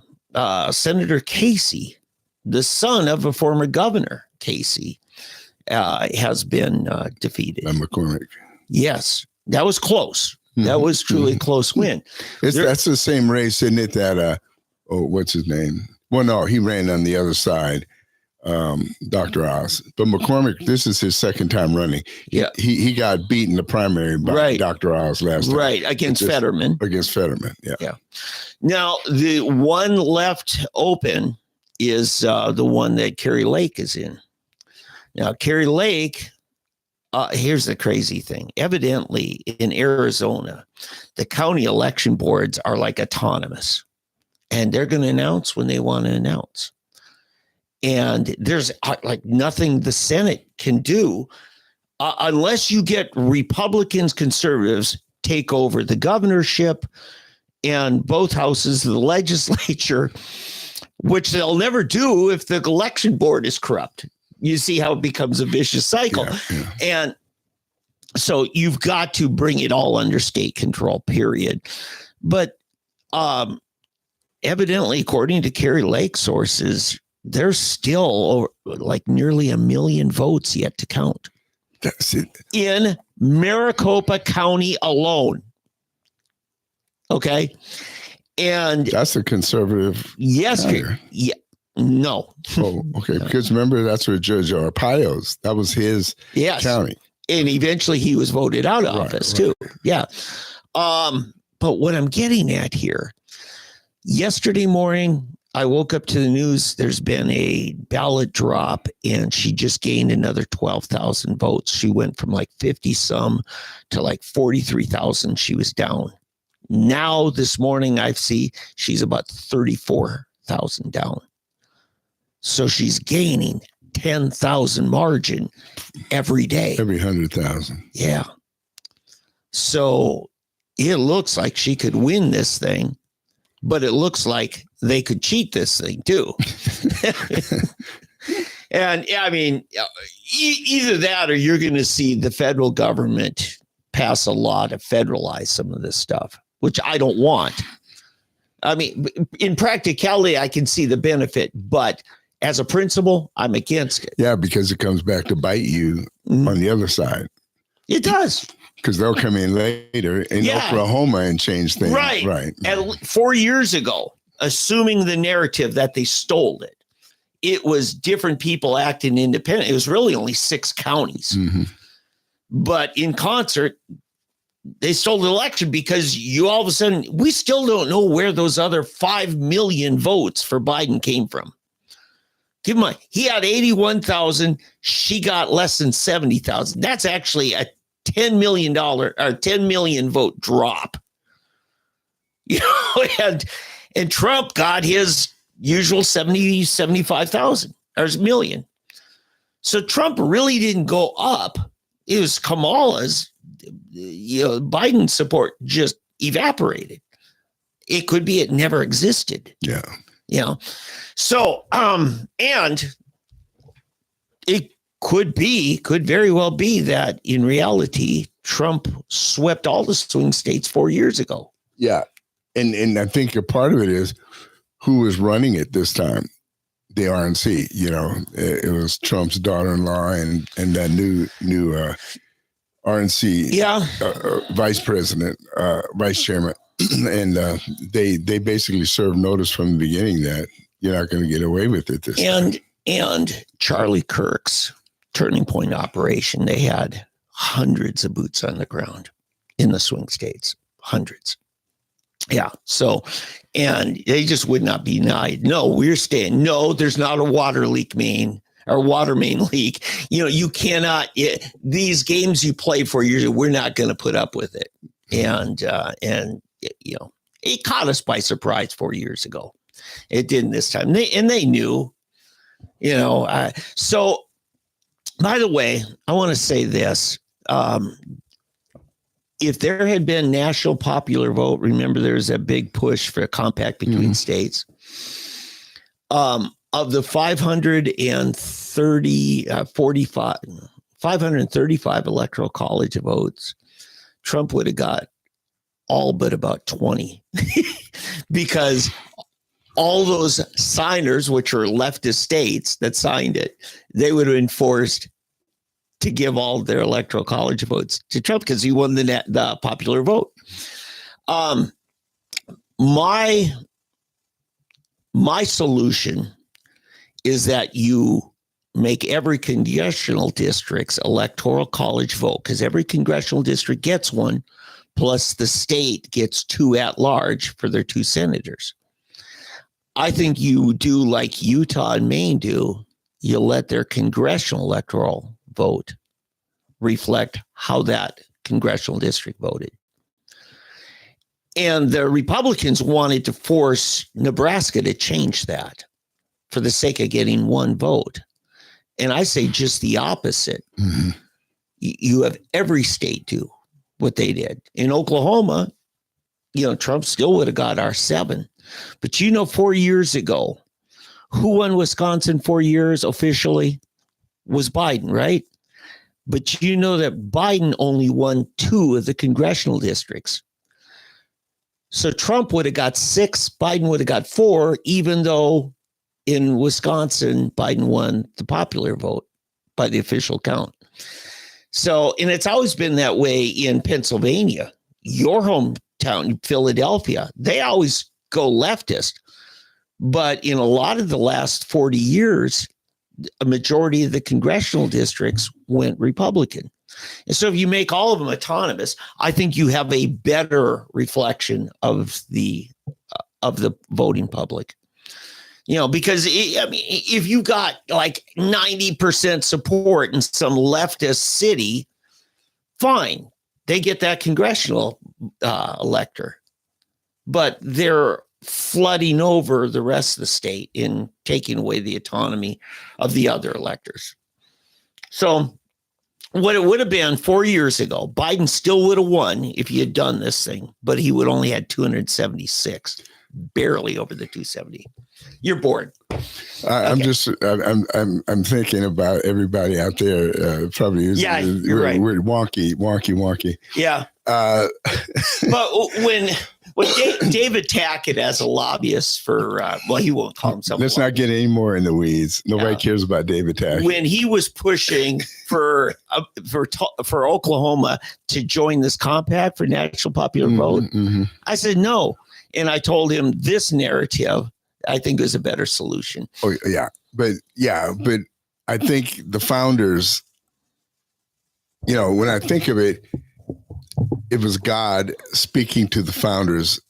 These men, either they were geniuses ahead of their time, or it was a sovereign act of God in the way they formed our government. Mm-hmm. They probably foresaw what was coming in the future to set up the electoral system the way we have it. Because it's amazing how it has saved us. But this wasn't decided by the. No, I know, but it has been saved in the past through this system. Well, I agree, and I think I don't want to mess with it. No, I'm just saying each state decides how they're going to divvy up their electoral college. According to the legislature, Nebraska and Maine decided to give autonomy, not the Constitutional Convention in Philadelphia. Right? No. Yeah. Well, yeah, but like we've talked about the a new constitutional convention to, pick electors and the way we do it. No, I'm totally against it, totally. And I think the more you look into it, you'll see that it's not a good idea. Yeah. And the way it played out well now, because in the end, the good guys won. And I think we need to uphold that. So, hey, I want to go through it a little more. So essentially, this was a win-win-win. We've not only won the presidency, we've won the Senate, and it looks like we're going to keep and win the House as well, which is just incredible. In Oklahoma, we've done very, very well at the state level.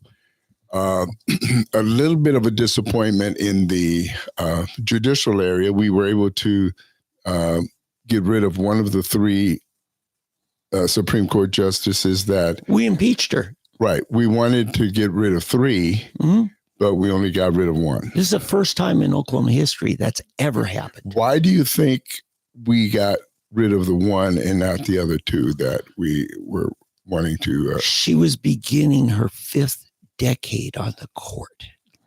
That's a long time. That woman, first of all, she's the most radical liberal.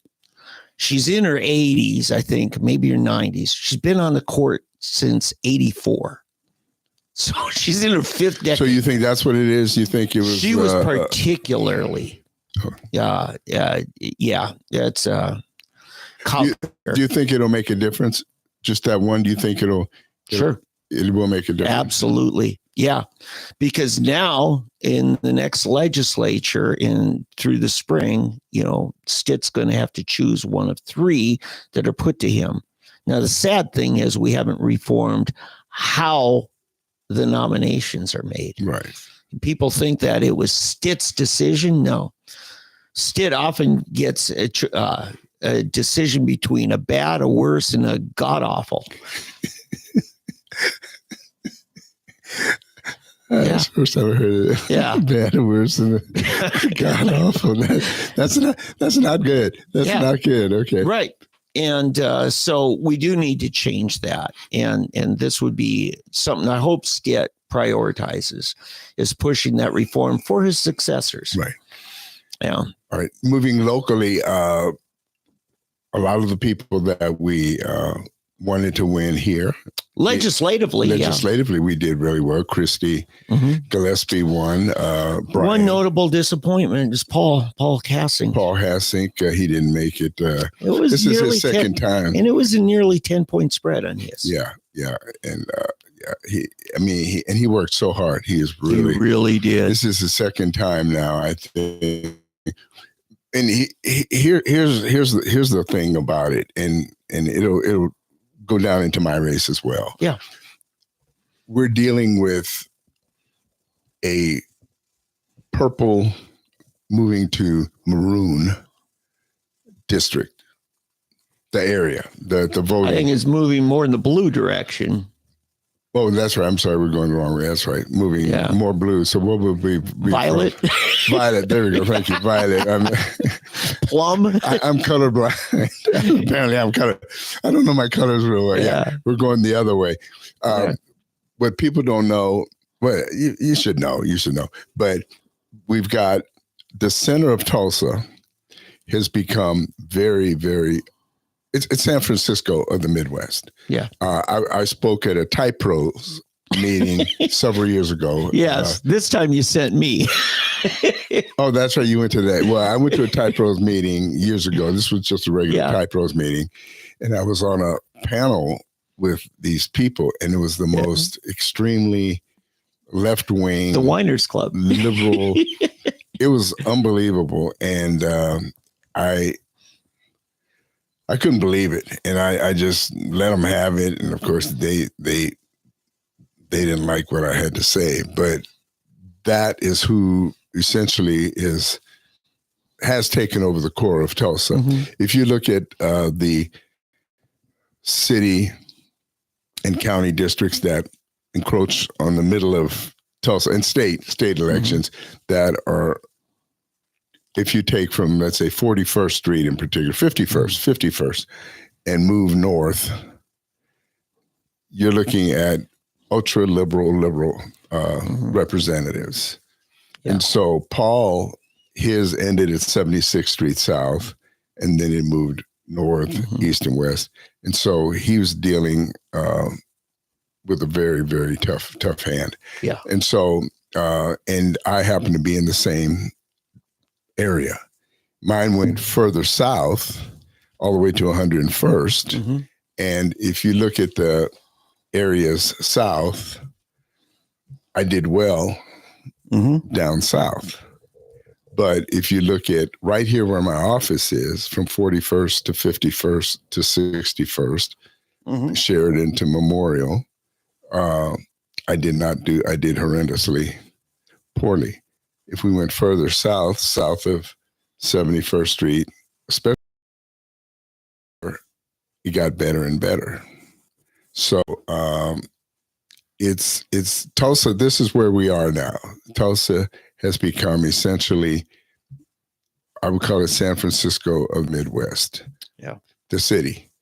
And it's funny because, like I said, when I was at the Type Rose meeting, this is probably, man, it's been 8 years ago, maybe more, maybe a little more, 8, 9 years ago. And I remember them bragging that Tulsa had become the second most gay-friendly city in America. And I'm not just picking on the gay situation, but it speaks of the most progressive and liberal city in America. I don't know how Donald Trump did citywide. Do you know how he came out citywide, whether he won or whether he... I know he won every county. The county, right, yeah. County, but see... Oh, you know what? I'm actually open to that right now. Are you? Yes, I am. See, I wonder how he did actually as far as the city is concerned, and because countywide, yes, if you take in... I don't have... Okay, because, Broken Arrow, Bixby, Owasso, all of Tulsa County, the suburbs have become very conservative. Very. And that have Republican governors, how we're able to have conservative state representatives and so forth. But within the city of Tulsa itself, it's not so. And so that's a part of the deal. I want to say this, the U.S. and especially recently in the case of Tulsa, well, basically this last week we saw something that I was trying to say before. The U.S. and especially the case of the Tulsa World, they tried to use, and they did use successfully, I believe, something against me that I said about a little over a year ago. Excuse me, Dave, you remember our discussion about Kanye West? Yes. And where he was being attacked as being an anti-Semite. Yeah. But I did not, and what I was saying is that just because he was against a certain segment of the entertainment industry did not mean he was speaking against the Jewish population in general. Yeah. So I was trying to make the point is just because he was speaking about a certain group of people that run a certain segment of an industry did not mean he was necessarily an anti-Semite. In other words, he wasn't speaking against Israel, the people in Israel, and so forth. And I believe, made it clear that we were talking about the fact that the people in Israel, and what really gets me, a lot of our Jewish population here is so anxious to defend the people of Palestine that they would even be defending them against the people of Israel in Jerusalem. In other words, you have Jews that just to be popular or acceptable, I believe, would defend the people in Palestine against their own heritage, against their own people. Yeah, like George Soros was said during the Second World War. His job as a Jew, but working for the Nazis, was to turn in other Jews. Right. So but so what happened in the Tulsa World this last month pulled out that, and other periodicals pulled out that particular episode that we talked about and painted me as an anti-Semite. Really? It's so laughable. Yeah, and then the Schusterman, one of their either daughter or daughter-in-law, painted me as an anti-Semite because of that article. Well, you just criticized. You just criticized Leticia James earlier in the show. That means you're anti-Black, right? Yep, that's it. I'm there you go. Yeah. So it's just nuts. But none of these people ever met me. I've asked them to contact me. No one will ever talk to me. Yes, because I think they know that they're full of it. Yes. And I think I even pointed out a couple of weeks ago that when we started, I was one of the people, and I was probably the initiator of the new Christmas parade when the city decided to go to a holiday parade. Of course you were. And so I announced on KFAQ that we're going to start our own Christmas parade. And I announced a meeting. 6 people showed up. Out of that 6, 3 of us, and then eventually David Arnett joined us. And we organized the Christmas parade at Tulsa Hills. That lasted 3 years, and the people downtown with the holiday parade decided, because it was failing afterwards, because it was this nondescript parade. Yeah. At Christmas time. But no, you were just wanting to carry on the traditional Tulsa Christmas parade that had been going on for decades. Exactly. And so they came to us and asked us if we wanted to go ahead and take over again and bring it back downtown. So we did. And Josh McFarland was part of that? Right. He was one of the main people. In the end, it was 3 of us. There were 3 of us, Josh and Mark Croucher? Mark Croucher and myself. But anyway, what happened, I wrote a letter to the head of the Jewish Federation, Drew Diamond. I know Drew, former police chief. Right. Yeah. I wrote a letter asking if they would be interested in making or having a Christmas and Hanukkah parade. Yeah. Which I thought would be a great idea. Since Hanukkah, because we always celebrated a few weeks before Christmas. Yeah. And Hanukkah fell in that period. So you've gone ecumenical. Right. Well, these were actual 2 legit, of course they were, holidays at the time for the season. And so I got a letter back from Drew saying they had no interest in collaborating with us or having a combined parade. So it was not me rejecting the Jewish community.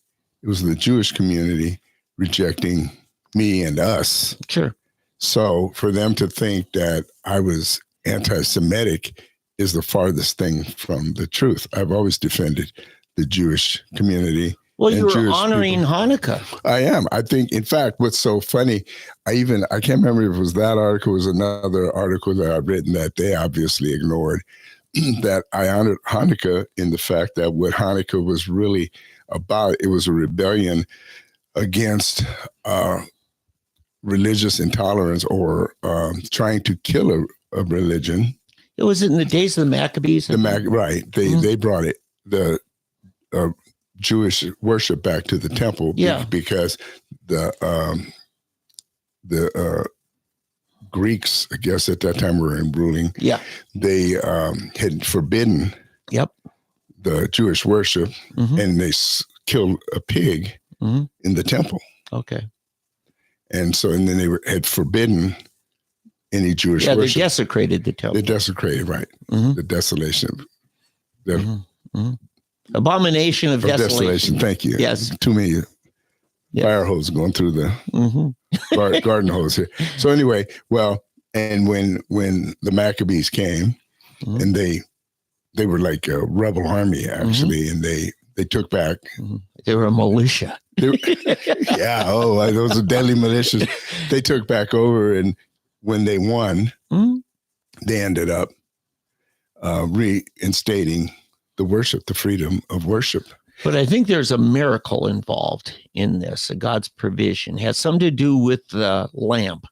Right. And that's where Hanukkah comes from, though, based on that, that event and, the restoration of Jewish worship. Yeah. And so to me, it was kind of interesting that, the celebration of their freedom of worship would have them being upset because Christians wanted to restore our celebration of our holiday, but we wanted to do it with them, and they didn't want anything. Anyway, I'm going off course here, but anyway, just what I'm trying to say is, I have never been, and still am not. I'm one of the greatest proponents of the Jewish people and the Jewish faith. The Jewish faith. If it weren't for the Jewish faith, we would not have Christianity today.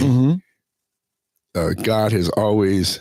Yes, it's a covenant started with Abraham. Exactly. God has always seen to care for his people. Yeah. And they are his people. In fact, I've argued against Christians who have gone with replacement theology. I think we've even talked about replacement theology, that we disagree with it, that Christians have replaced the Jews as God's chosen.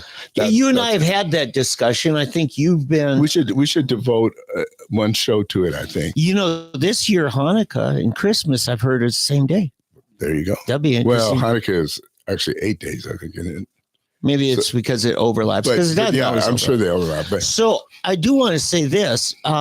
When you look at the days of the Babylonians and the Persians, Darius and Cyrus, you see a lot of times where the Jews have found themselves either in occupied territory or, in strangers in another land, whether it was Egypt or wherever they went.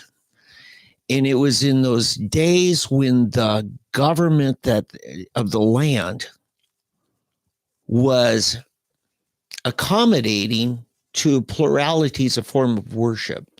The Jews have done well finding those places where there was tolerance.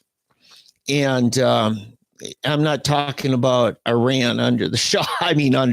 But Iran under the Shah, he was very tolerant. There's a big Jewish community. Even actually, Saddam Hussein's Iraq, there was a number of Jews.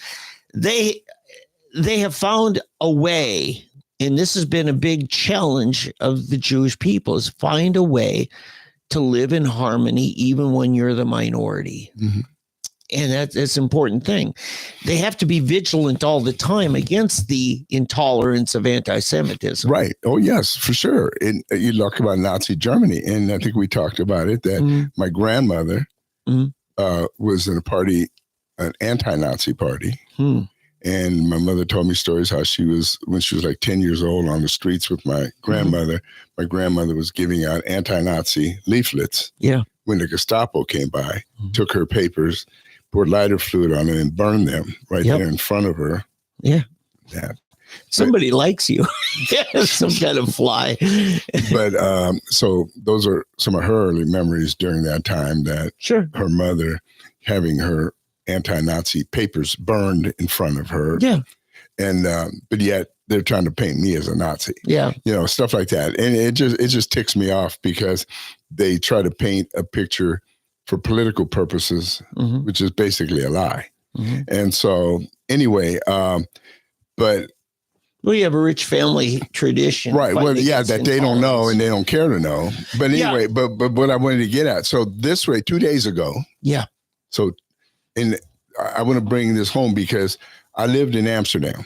You ministered in Amsterdam for many 4 years. Right. Yeah. So I was in Amsterdam, but 2 days ago, the reality hit. Yeah. Ajax, we would pronounce Ajax, but it's Ajax. Okay. Which is the big football team. There, the Amsterdam football, but Ajax Stadium, Well, Israel was playing a game there. Yes, the Maccabees against the Ajax. Yeah. No, Ajax wasn't playing, but it was two teams. That's right. The stadium. It was Israel was playing at their stadium. Just relax. Okay. Let me tell the story. Okay. So anyway, but what happened? Moroccan youth. Yeah. They went to all the exits. They had planned this, and after the game, they attacked the Israeli spectators. They started en masse. They just started attacking them. And to their credit, the mayor of Amsterdam and prime minister came out and just condemned the Moroccans. And see, when I was there, this has been coming. Because when I was there, I remember one day I was driving and picked up a couple of Moroccan kids. They were probably 15 years old. And which is so crazy because they would be like 50 now. So I need a clarification. Were these Moroccan visitors? No, these were immigrants. Okay. A lot of Moroccans have moved into Amsterdam. All of Europe is Algerians are in France, Moroccans in Holland. Let's see, Germany has Turks.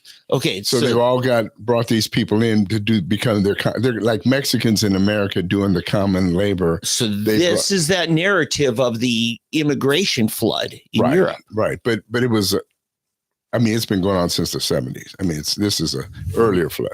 So anyway, so these kids told me back then, because they thought I was an American and didn't care about the Dutch. They told me how they hated the Dutch. They went to the Dutch schools and they fooled them, but they hate them and they can't wait to, get their revenge on them and so forth. And because they hate them. It was just really struck me as how ungrateful and how crazy this was that this country had taken them in from their land of Morocco, and yet the venom they had against the country that took them in and offered them a home and raised them and everything. So anyway, but it was, it was just really, really shameful to hear it. So, and here's what's interesting too, Dave. 2 of my kids were born in Holland. Okay. Yep. They were born in a hospital named the Nicholas Tulp or Nicholas Tulip, but Tulip. It's Tulp. It's what, there's no I, just Tulp. Yeah. Nicholas Tulp Ziekenhuis. They're the expert on tulips. So. Yeah. But it's funny, the name of a hospital in Dutch is Ziekenhuis, and it was the sick house. So if you're sick, that's the house you go. That's Nicholas Tulp Ziekenhuis. But anyway, but Nicholas Tulp, it's a Jewish hospital. So my kids were born in a Jewish hospital, but I'm supposed to be an anti-Semite. Yeah. So you talk about the irony that my 2 youngest boys were both born in a Jewish hospital. Right. Well, during the Renaissance, that was a very Jewish enclave of Northern Europe, was Amsterdam. They were far more tolerant. Yeah. Well, yeah. See, in fact, here's what's interesting too. Amsterdam, and Holland in general was one of the most Jewish-friendly nations in the diamond industry. They were so known for the diamond business there. And if you remember, Anne Frank, Anne Frank's house is in Amsterdam. I used to walk by it every day, Anne Frank's house. The Tin Boom House? The Tin Boom House is in Haarlem. I used to go by there. And all of these things are right there in Amsterdam. You know, so I was well acquainted with all of these things, but yet you have these, these things that I've been acquainted with, but I'm anti-Semitic, which is so crazy. But it's funny how not just me, so many Christians are seen as the enemy of the Jews when we try to be their best friend. And yet we're the ones that are being rejected. Right. It just baffles me how. But here's where we have the problem is when your immigration gets so large, you have a difficulty with assimilation. Dave, we're talking apples and oranges. I'm still on this other subject. I know that's right. Yeah, that's right. Yeah. So let's get, because you really want to drive this home. I'm driving home the fact that Christians are seen as the enemy of Jews when it's the exact opposite. Right now, who is it that's defending the Jews' right to defend themselves against the Palestinians, against Hamas and Hezbollah? It's the Christians, right? The political right as well. I mean, it's just the Christians. Right. But the political right is composed of mainly what? Christians. A lot of Christians. Right. And so, and of course you've got all of these, you've got all these knuckleheads out there, these idiots, that pseudo-Christians, I would call them. And some of the most hateful, anti-Jewish people are in the Black community. Right, let me tell you, in Philadelphia, when I lived in Philadelphia, I don't know if I told this story before, but we lived in the hood. Okay. Yeah, in your early teen years, right? No, I wasn't teen. I was 11, 12. Okay, yeah. So on the corner, probably 100, 200 feet from my front door, there was a corner store. Okay. And that's where we used to get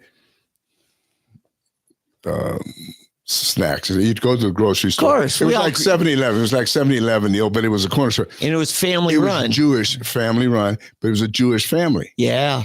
And man, I love that place. I buy pretzels and ice cream, and I bought the first issue of Daredevil, X-Men. I used to have I had all the early, this was 1963. Yeah. Had all of the first edition of, no, I'm sorry, it was 62, 63. Anyway, so, and it was a Jewish family that ran the place. Yeah. And I mean, I love them. They love me. I was always nice to them. And when I left, I came back 3 years later. They had run them out of the community. Wow.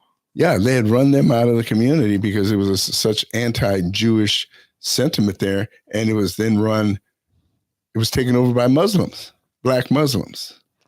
The same people have voted 67% for the Democrat in each of these recent elections. Yeah, and the place was just not nearly what it had been when the Jewish family owned it. Yeah, I loved that family because they were always nice. And because I was nice, they treated me nice. It was an elderly couple family, and they were always really nice. And they, like I said, they treated me nice because they always knew I wasn't trying to steal anything. I was always it's because I was taught to be respectful.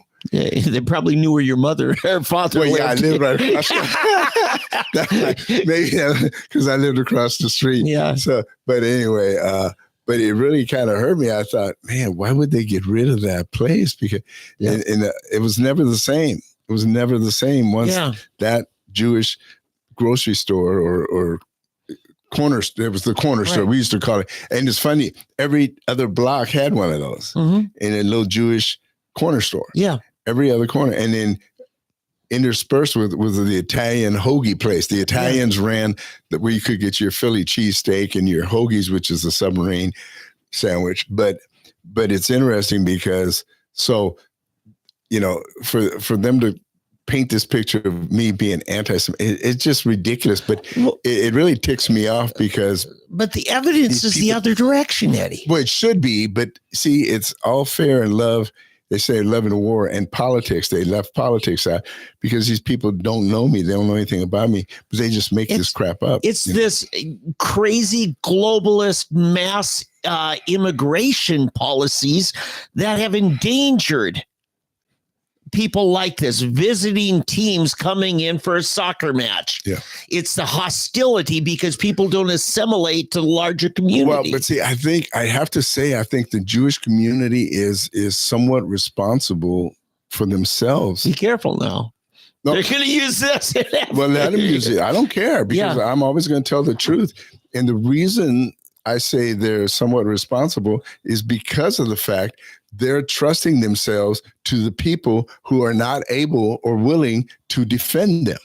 See, these same people who they ally themselves with against me are the same people who are willing to ally themselves and say the Palestinians are the victims. Yeah. Or the whoever you name them, okay? The Hamas or the people in Lebanon are the victims, or everybody else is the victims, because they feel like, oh, we're so much more caring, we're so much more loving. We're not like those other people, those cold, heartless right wingers or whatever. And these people don't care about you. They will annihilate you from the river to the sea, they chant. Right. They want to annihilate Israel. They want, and for these people, these American Jews to want to align themselves with those people versus their own people.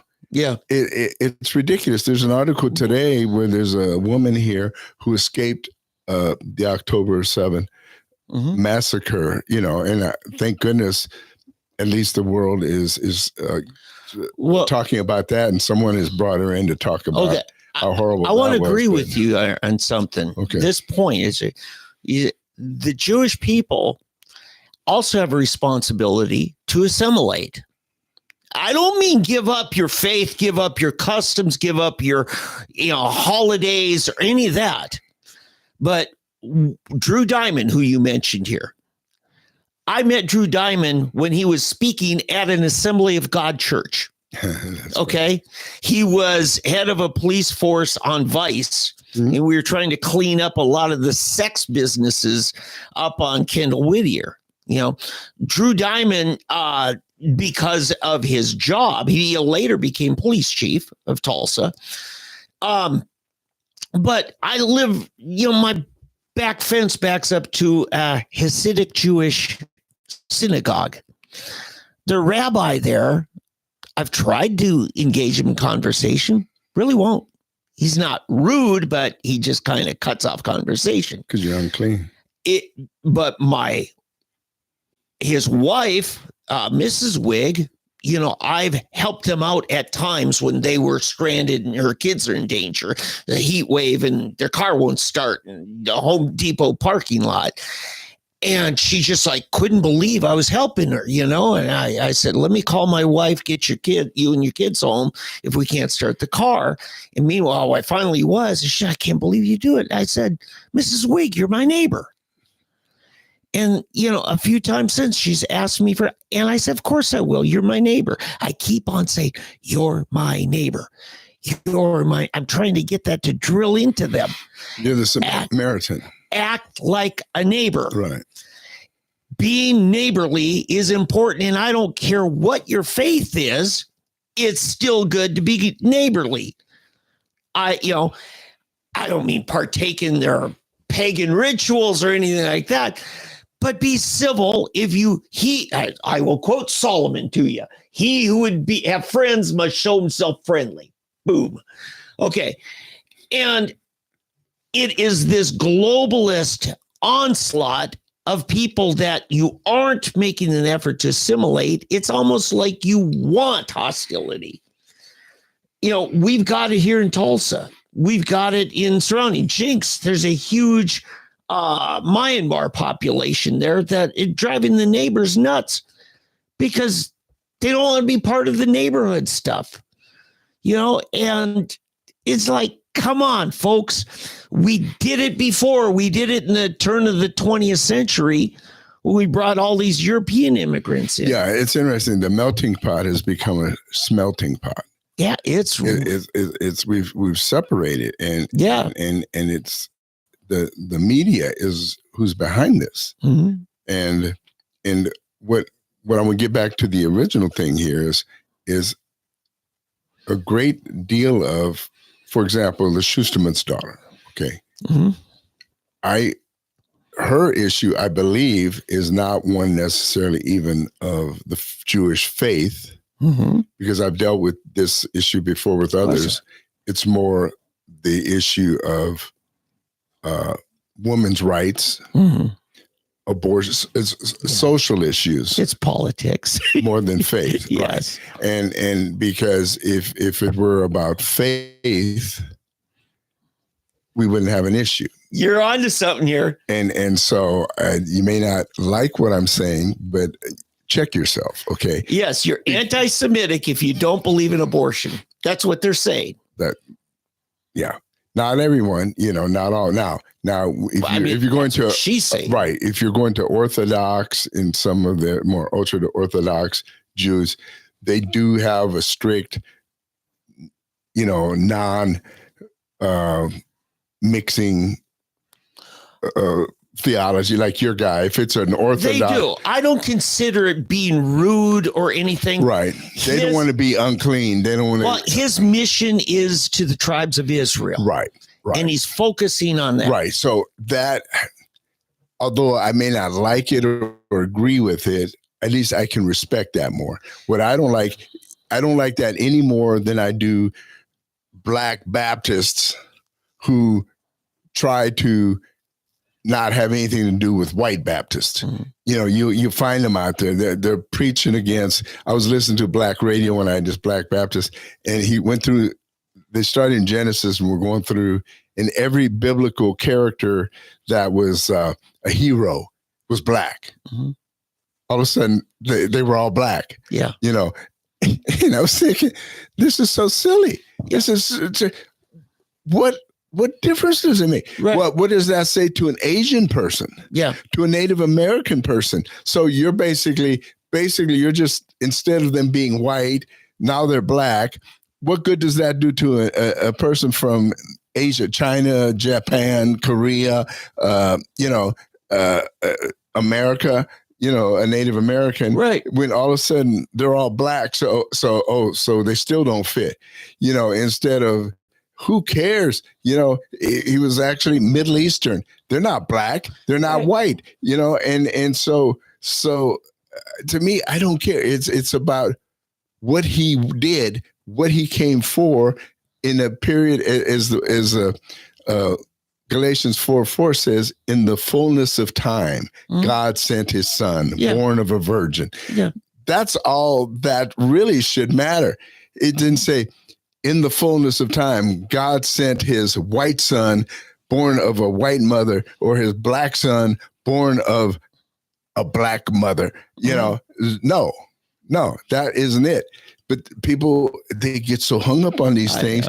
You're missing the whole picture. You missed the entire message. I know. You missed the message. Yeah. But back in this 80s, some of the books we had for kids, Christian books, especially David C. Cook Publishing, they always showed Jesus with short hair where you could see his ears.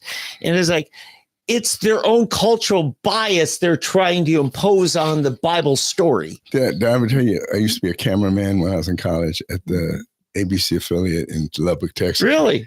And so I'm there, and of course we have our headphones on, and the guys in the studio are telling the pan left. Yeah. Sure. Truck right. So anyway, so we had this show called, what was it? The Upper Room or something? No. Upper Room was a barbershop. It was some Bible. I don't know if it was Church of Christ or some Baptist, but anyway, they got into this discussion. It was some preacher show we were recording, and they were saying about how Jesus, people are trying to depict these hippies. They were talking about hippies because this was like 1972. Oh, of course. Yeah. And they were saying these hippies are trying to say Jesus had long hair and da. And so they were saying, we know that Jesus, one thing we know about Jesus being Jesus, he was well groomed. Oh God. and so the guys in the control room, they were saying, he went every Friday to the Upper Room barbershop and got coiffed, got a shave and a haircut at the Upper Room. Yeah. And of course, I will never forget. As long as I live, I will never forget. And these were unsaved hooligans in the, in the control room. Then, and I was thinking, I wasn't saved at the time either, but I, and later thinking about it though, they had enough sense to know that was a stupid No, things to it's say. human nature to try to create God after our own image instead of acknowledging that we must become after his own image. Right. But I just think it's important, whoever your neighbor is, you want to have such good relations that if you're gone and your house is on fire, he's going to pull his garden hose out and do what he can. Yeah. But this whole thing, Dave, of Jews and God chose the people. The thing that I remember so much, and I think it speaks to all of us, is in Deuteronomy 9. If you ever read Deuteronomy 9, it talks about, in one verse actually makes it very clear that I did not choose you because you are more righteous than everyone else, because you are a stiff-necked people. Okay. Yep. So, but even though you are a stiff-necked, rebellious people, I still have chosen you. Sure. So I don't care what the Jews have done. I don't care what Miss Schusterman thinks or whatever. For some reason, God chose you and your people. Okay. And he allowed me to be grafted into that tree. We have not replaced you. This is what I say to the replacement Christians. We have not replaced the Jews as God's holy people. Okay. God's anointed people. The Jewish race is still God's people, whether many that won't accept it or don't see it. At the same time, he has chosen to bring in sheep from another pasture. He has chosen to graft us into the tree of Abraham. And I'm thankful for it. And I'm sorry, but you can't kick me out because someone greater than you has chosen to adopt me, graft me into that tree. And I'm going to stay here, regardless of what you say, regardless of what you think. Well, and every Christian who truly knows him understands that and lives in it. And so I just pray for you that you will come to the full knowledge and revelation that God has given through the Holy Spirit and about his son. So I want to reiterate a point you made. The task of assimilating doesn't mean rejecting the values, the cultural things, but assimilating into wherever we find ourselves as pilgrims sojourning to is something we all must do. Yes, immigrants should do that, but we all must be hospitable in receiving whoever becomes the person lives next door to us. Yeah. And that includes our Jewish neighbors. Yeah, we all have that. I have friends from Bangladesh. Yeah. Muslim. Very, very good friends, very close friends. Yeah. And they know I'm a Christian. I talk about Jesus all the time. They talk to me about their faith. Yeah. But we don't reject each other. No. And we're still good friends. And I take care of whether it's insurance or this, or I'll go help them if they need something, or this, take care of, like if the father goes over to Bangladesh, he often does, and the wife's here alone, he asks me to look out for the wife and his kids. Right. I'll do it. It's just what we do. Yeah. But because you reject Ms. Schusterman's politics, she's saying you're rejecting her ethnicity. And that is horrible. That's like calling fake racism. And you know what that does to harm blacks who really do suffer racism. Yeah, right.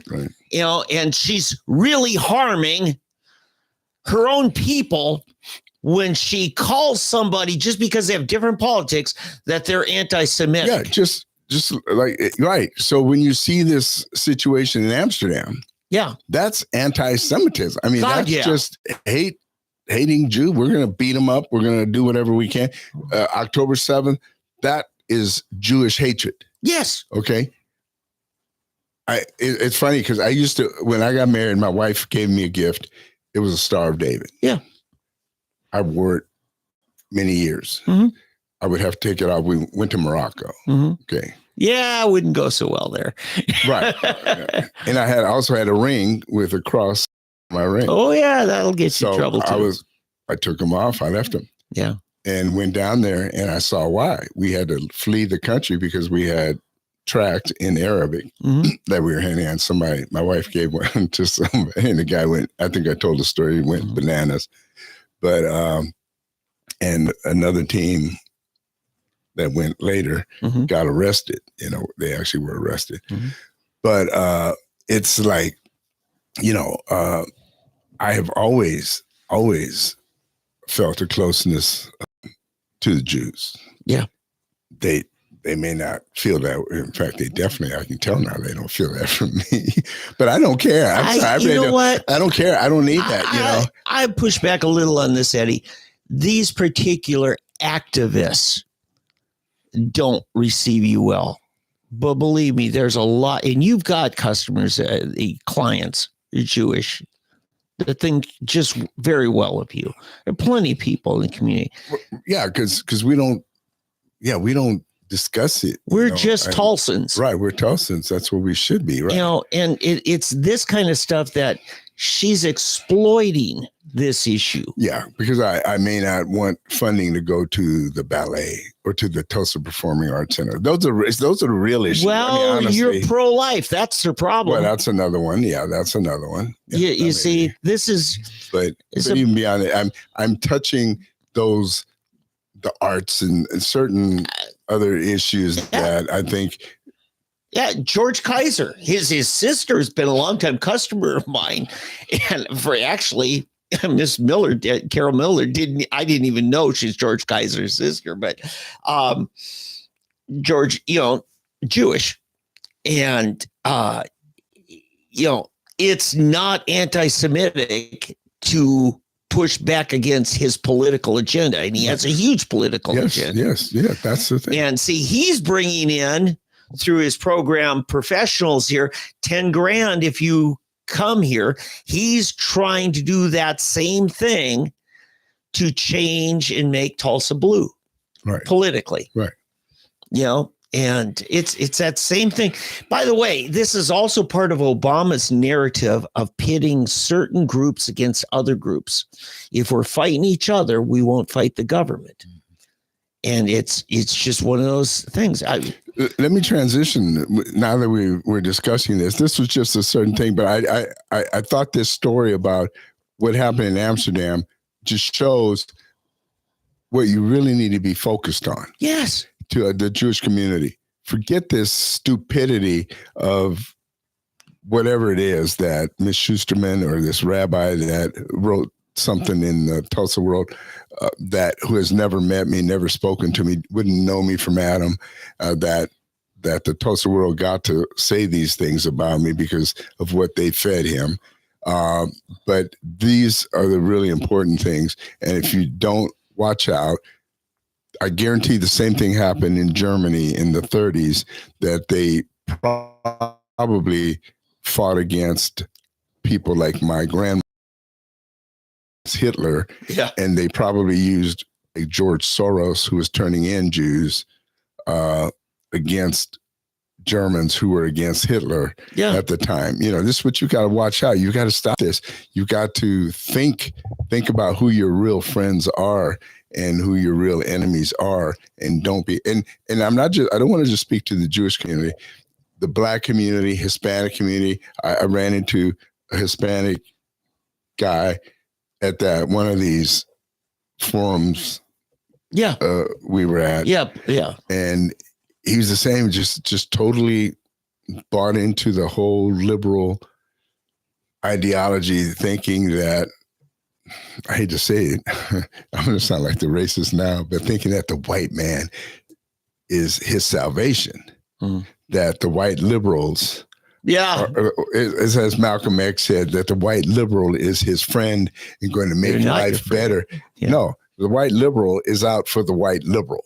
Yeah. That's the most selfish animal on earth, the white liberal. They'll exploit you. They'll exploit you for their own self-interest. Yep. And if you're not smart enough to see that, Malcolm X was smart enough to see that. Yeah. That's why he ended up being killed. And people are waking up. People are slowly waking up. Let's segue into this. Okay. I said this 5 years ago, and I feel like I'm finally vindicated. The Hispanic immigrant is not a lock for the Democrat Party. No.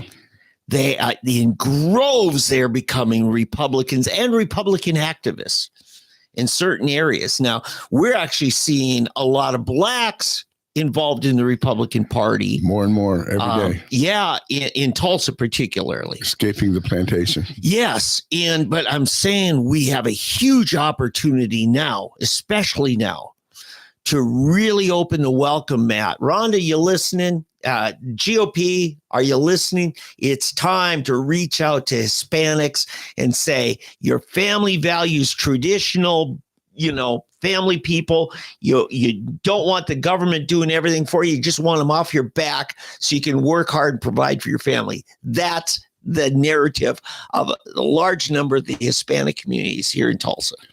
Yeah, as you know, my wife comes from El Paso, Texas, on the border. Mm-hmm.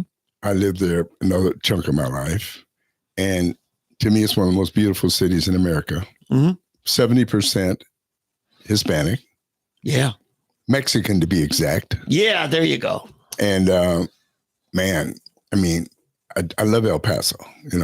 I love the culture. I love the people. And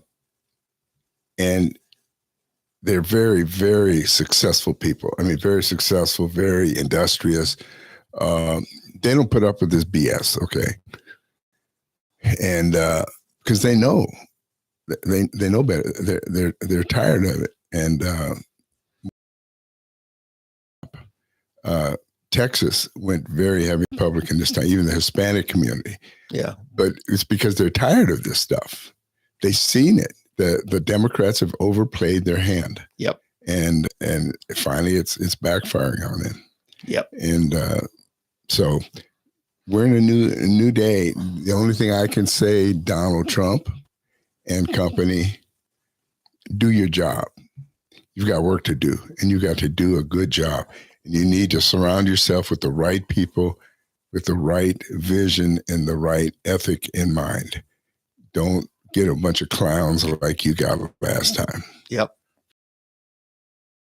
Did people properly this time that will serve you and the United States of America. Yeah. I think Bobby Kennedy, Elon are a good start at the top around him, but your cabinet is going to be very, very important. Ben Carson, he still got from the last time, and certain other ones. So I have great hope. I have great hope for our country. Yeah. FEMA has got a major scandal.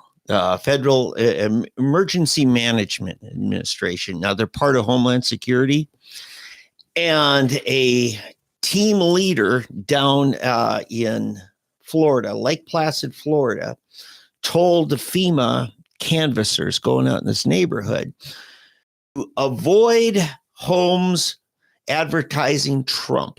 In other words, you got a Trump campaign sign in your front yard. You just got docked. You did not get offered FEMA assistance from these people going to every other home in your neighborhood. And so evidently Daily Wire received some whistleblowers, some actual FEMA employees said, hey, here's the text message, the group text, phone calls, we're told to do this. And these people said, we know of just in our work that 20 Trump homes with the Trump sign were skipped because of that Trump sign.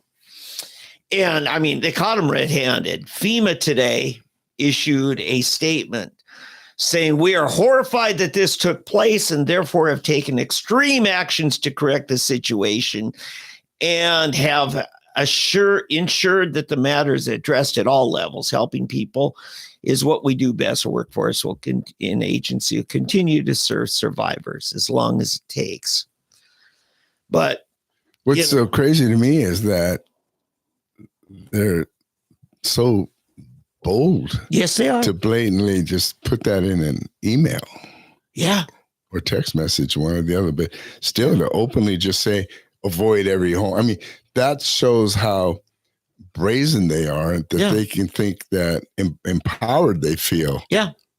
When several groups formed during the Tea Party movement, and several of them set themselves up as nonprofit educational organizations, the IRS was told to flag every one of them that had something like the word patriot in it or anything like that. I remember that. And slow walk them.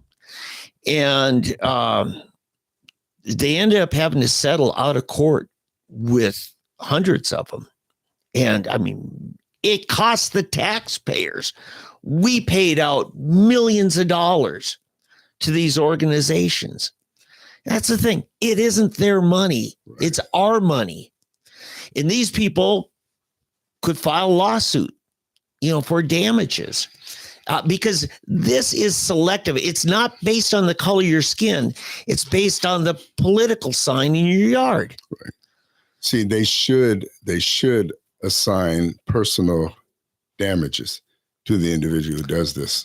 And I think the person, and I think there should be criminal damages. Because how is this any different than racism, Eddie? Well, it's not. Yeah.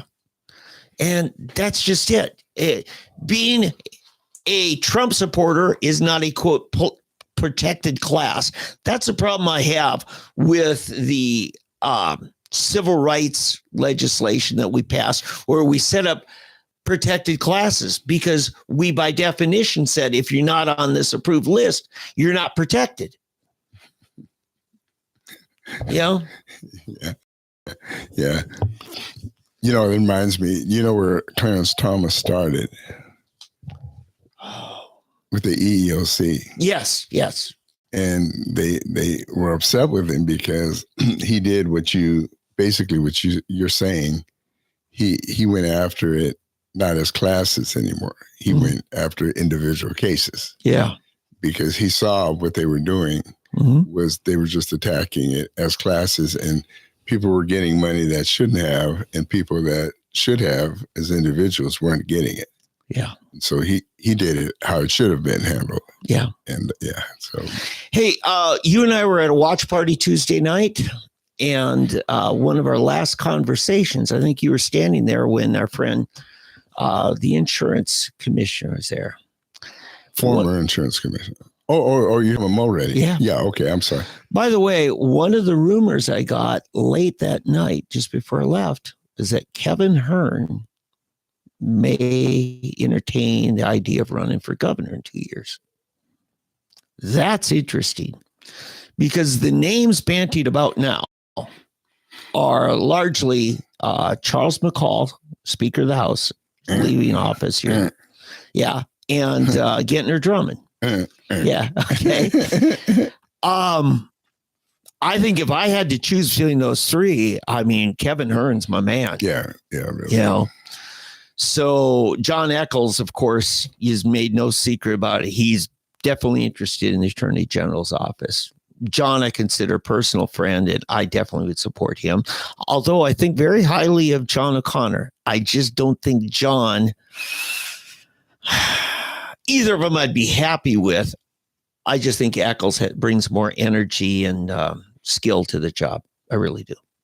Speaker. For what's that? Oh, I'm sorry.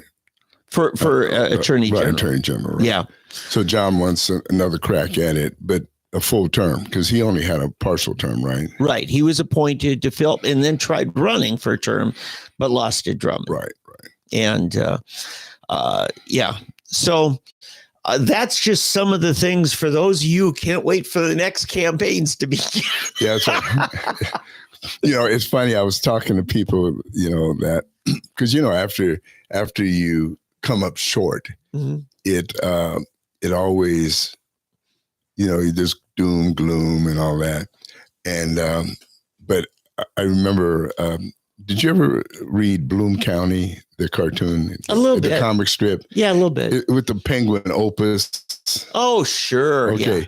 my favorite all time, Opus was the common man. He was a common person, and he was this penguin, giant nose penguin. And anyway, but Opus decided to run for office.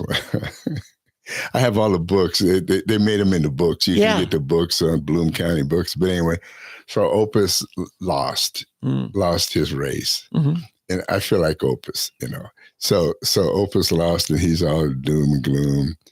And so he's moping around, and somebody comes in and says, I don't even remember what they said. They said something, and they said, oh, they were reading the paper about something. They said, so what do you think about that? And then he looked. 4 more years. He was all energized again and ready to go, for his next campaign. Yeah. But he, just a minute ago, he had been all gloomy and everything, but he was all fired up, ready for his next campaign. Oh God, that's amazing. Yeah, but it's funny how you do go through those waves. You think, oh, never again. This is terrible. Why did I do it? And who talked me into this? And I'll never allow it again. And then all of a sudden, like a couple of days pass, and if I hadn't done this, or maybe if I'd have done this and this. The woulda, coulda, shoulda. Yeah. It's maybe I should try again, and then next thing you know, that. So that's why I'm thinking of John O'Connor, you want to. Because he had never run for anything. Right. And you do think, there's a part of it, you think you have failed or something. And, but it's just the people at that moment have not chosen you at that time. But the greatest example to me is Richard Nixon. Mm-hmm. He was like roundly rejected in 1960. Yeah. And then in 62, he lost again. Oh, did he lose again? Well, for governor of California. Yeah, to Jerry Brown Sr. Right. And yet then he comes up and ends up being president. Ed Brown, actually. Yeah. Right. And so, but yeah, so it's something. But well, I want to say, Eddie, I'm going to repeat what you said. You've always run from office, not to office. You've made it, 70 years without having to run. And then they finally convince you need to. You didn't do this for you. You were doing this for Tulsa and for the people that said they need you. And I think that makes it easier to accept the results, because it's not like, your career dreams died with it, because you said you didn't need this. No, I still have my job. Yeah. Eddie, give us a sense of, you've already said a little bit of what goes through a person's mind and psyche when you don't end up on top in the election returns. Yeah, it's a real strange bit of emotion. Part of it is disappointment. Mm-hmm. It's like losing a game. Yeah. Like I played football, basketball, mm-hmm. and I've lost games. Yeah. And so you ask yourself why, mm-hmm. how, why, and then so you have that. Then there's disappointment, but then there's anger because you may feel that certain things were unfair. Oh, yeah. Bad ref call, or the other team cheated. Exactly. Yeah. Those things. But then you think, then you go to, well, but what did you do? Where did I go wrong? Mm. So, so you start checking off boxes. Yeah. What did they do? Mm-hmm. What did I do? What done? Yeah. Then should I, and how bad is this really? And then why are you making a big deal out of this? That's the final one. Why are you making a big deal out of this? Really? Yeah. Why are you making a big deal? So to me, it's not a big disappointment for me. I think more of all the people that told me how they were unhappy with the representation they had. Mm-hmm. I was trying to do something for them. Sure. And those people now have lost. So that I'm more concerned and worried or bothered losing for them than I am for me. Because like you said, I've got my job, my kids are grown. I've never been worried about my reputation. Yeah.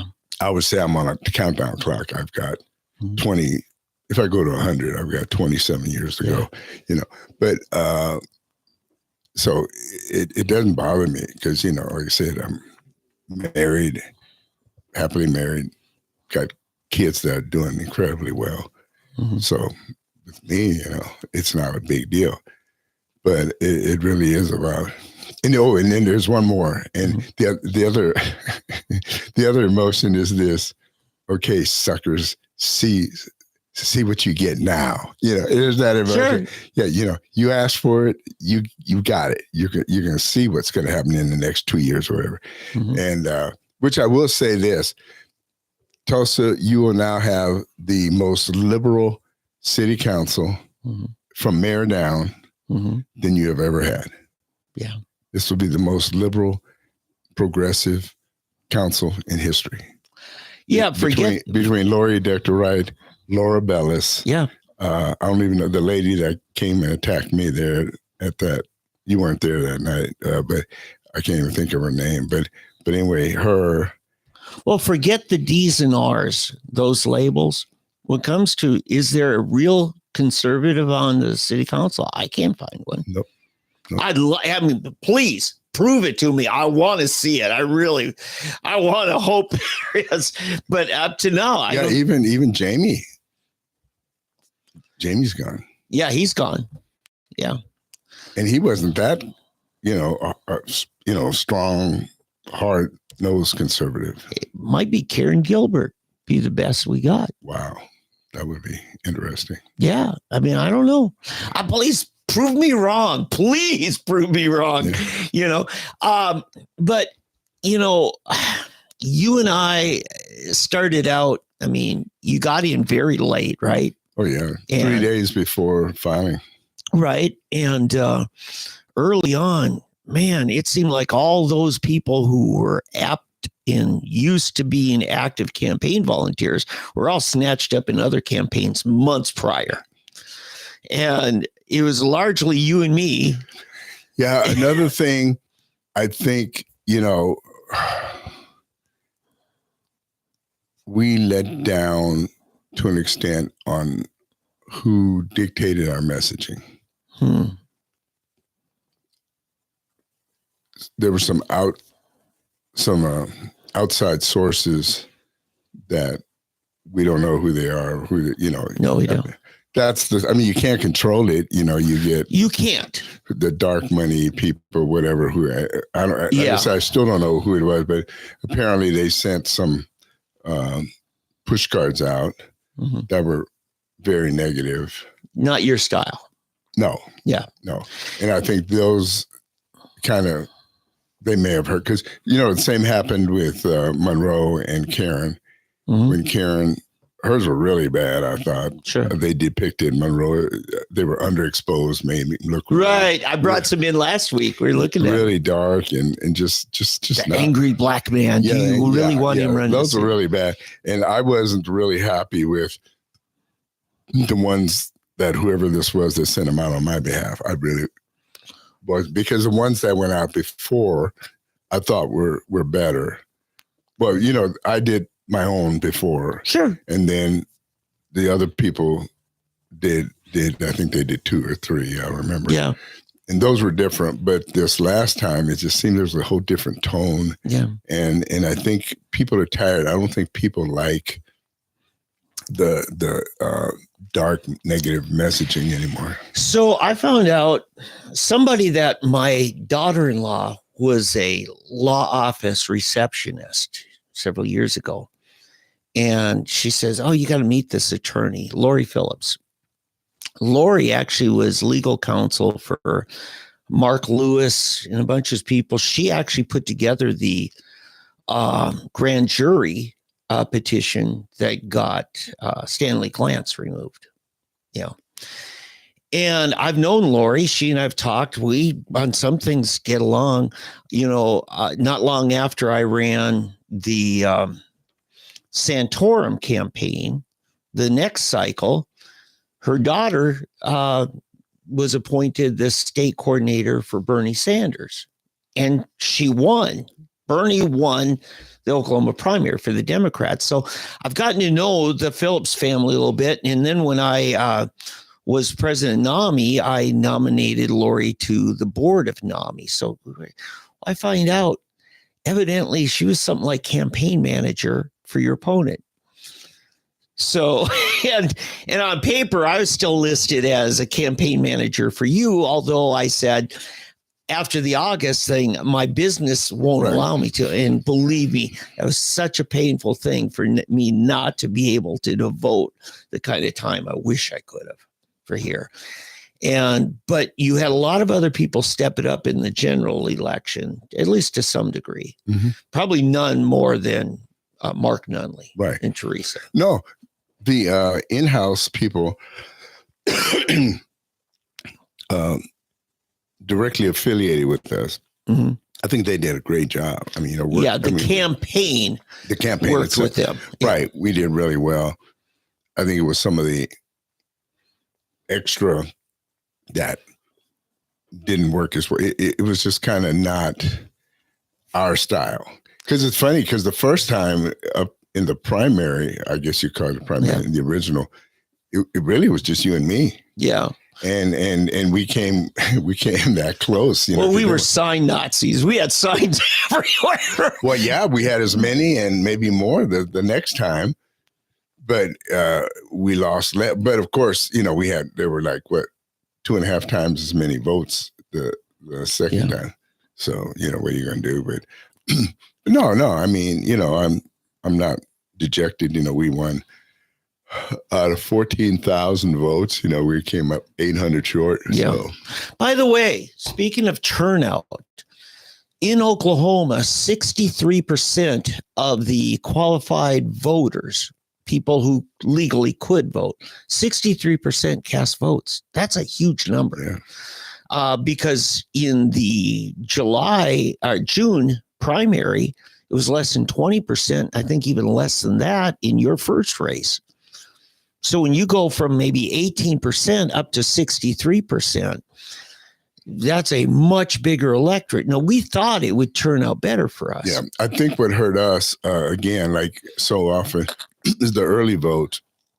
The Democrats had like 900 and some early votes. Yeah.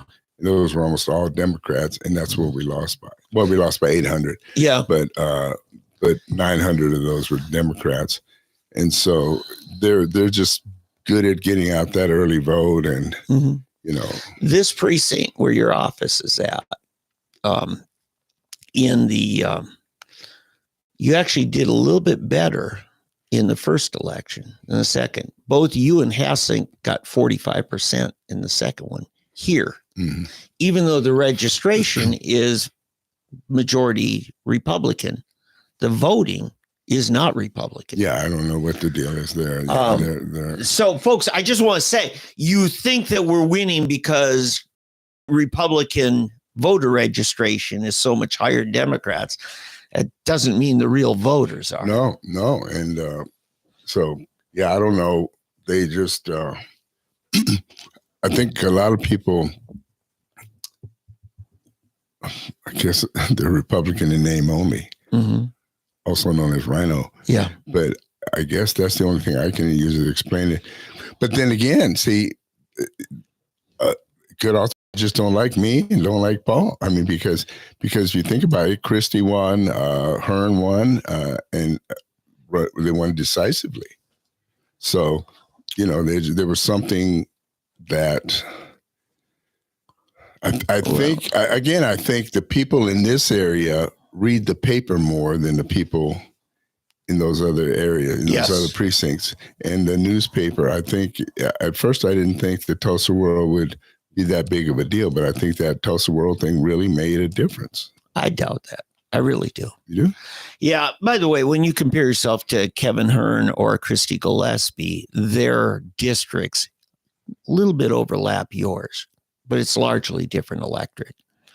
I mean, you'd won overwhelmingly if you were up for this office in Christie's boundaries, overwhelmingly. So, the other thing that's bad or sad is that we don't have the opportunity now to change it back to a partisan vote.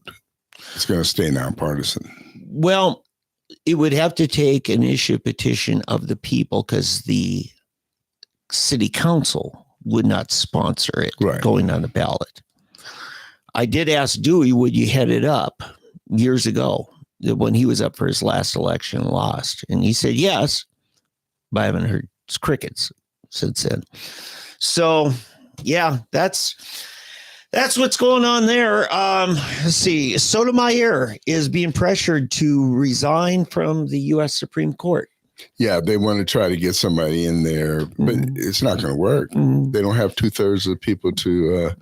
You got a month and a half. Yeah, they don't want another Ginsburg to happen. Yeah, but the Senate, even though it was at 50-50 right now, you've got to have 66 to confirm. No, simple majority. You have to have 60 for closure, but no, to confirm, it's just simple majority. It's the closure vote that's difficult, but they've said that it doesn't apply to that. What I've heard from sitting senators, I think as Barrasso said, the whole process, if you follow all the process that's in the rules, it takes longer than a month and a half. Well, you know what? You can have a vote to suspend the rules too. So they could try to railroad it. They just would have to do a whole bunch of obvious stuff. And they would have to get Sinema and Manchin to go along with it. I don't know. Manchin, both of those, people that they try to consider themselves purple members, they didn't get defeated. They chose to retire from the Senate. So we'll see. I don't know that they want that to be their last vote.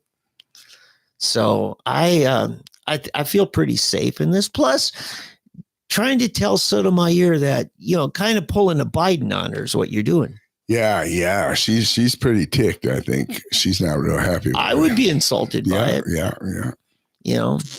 I think she's lost it mentally more than Ginsburg.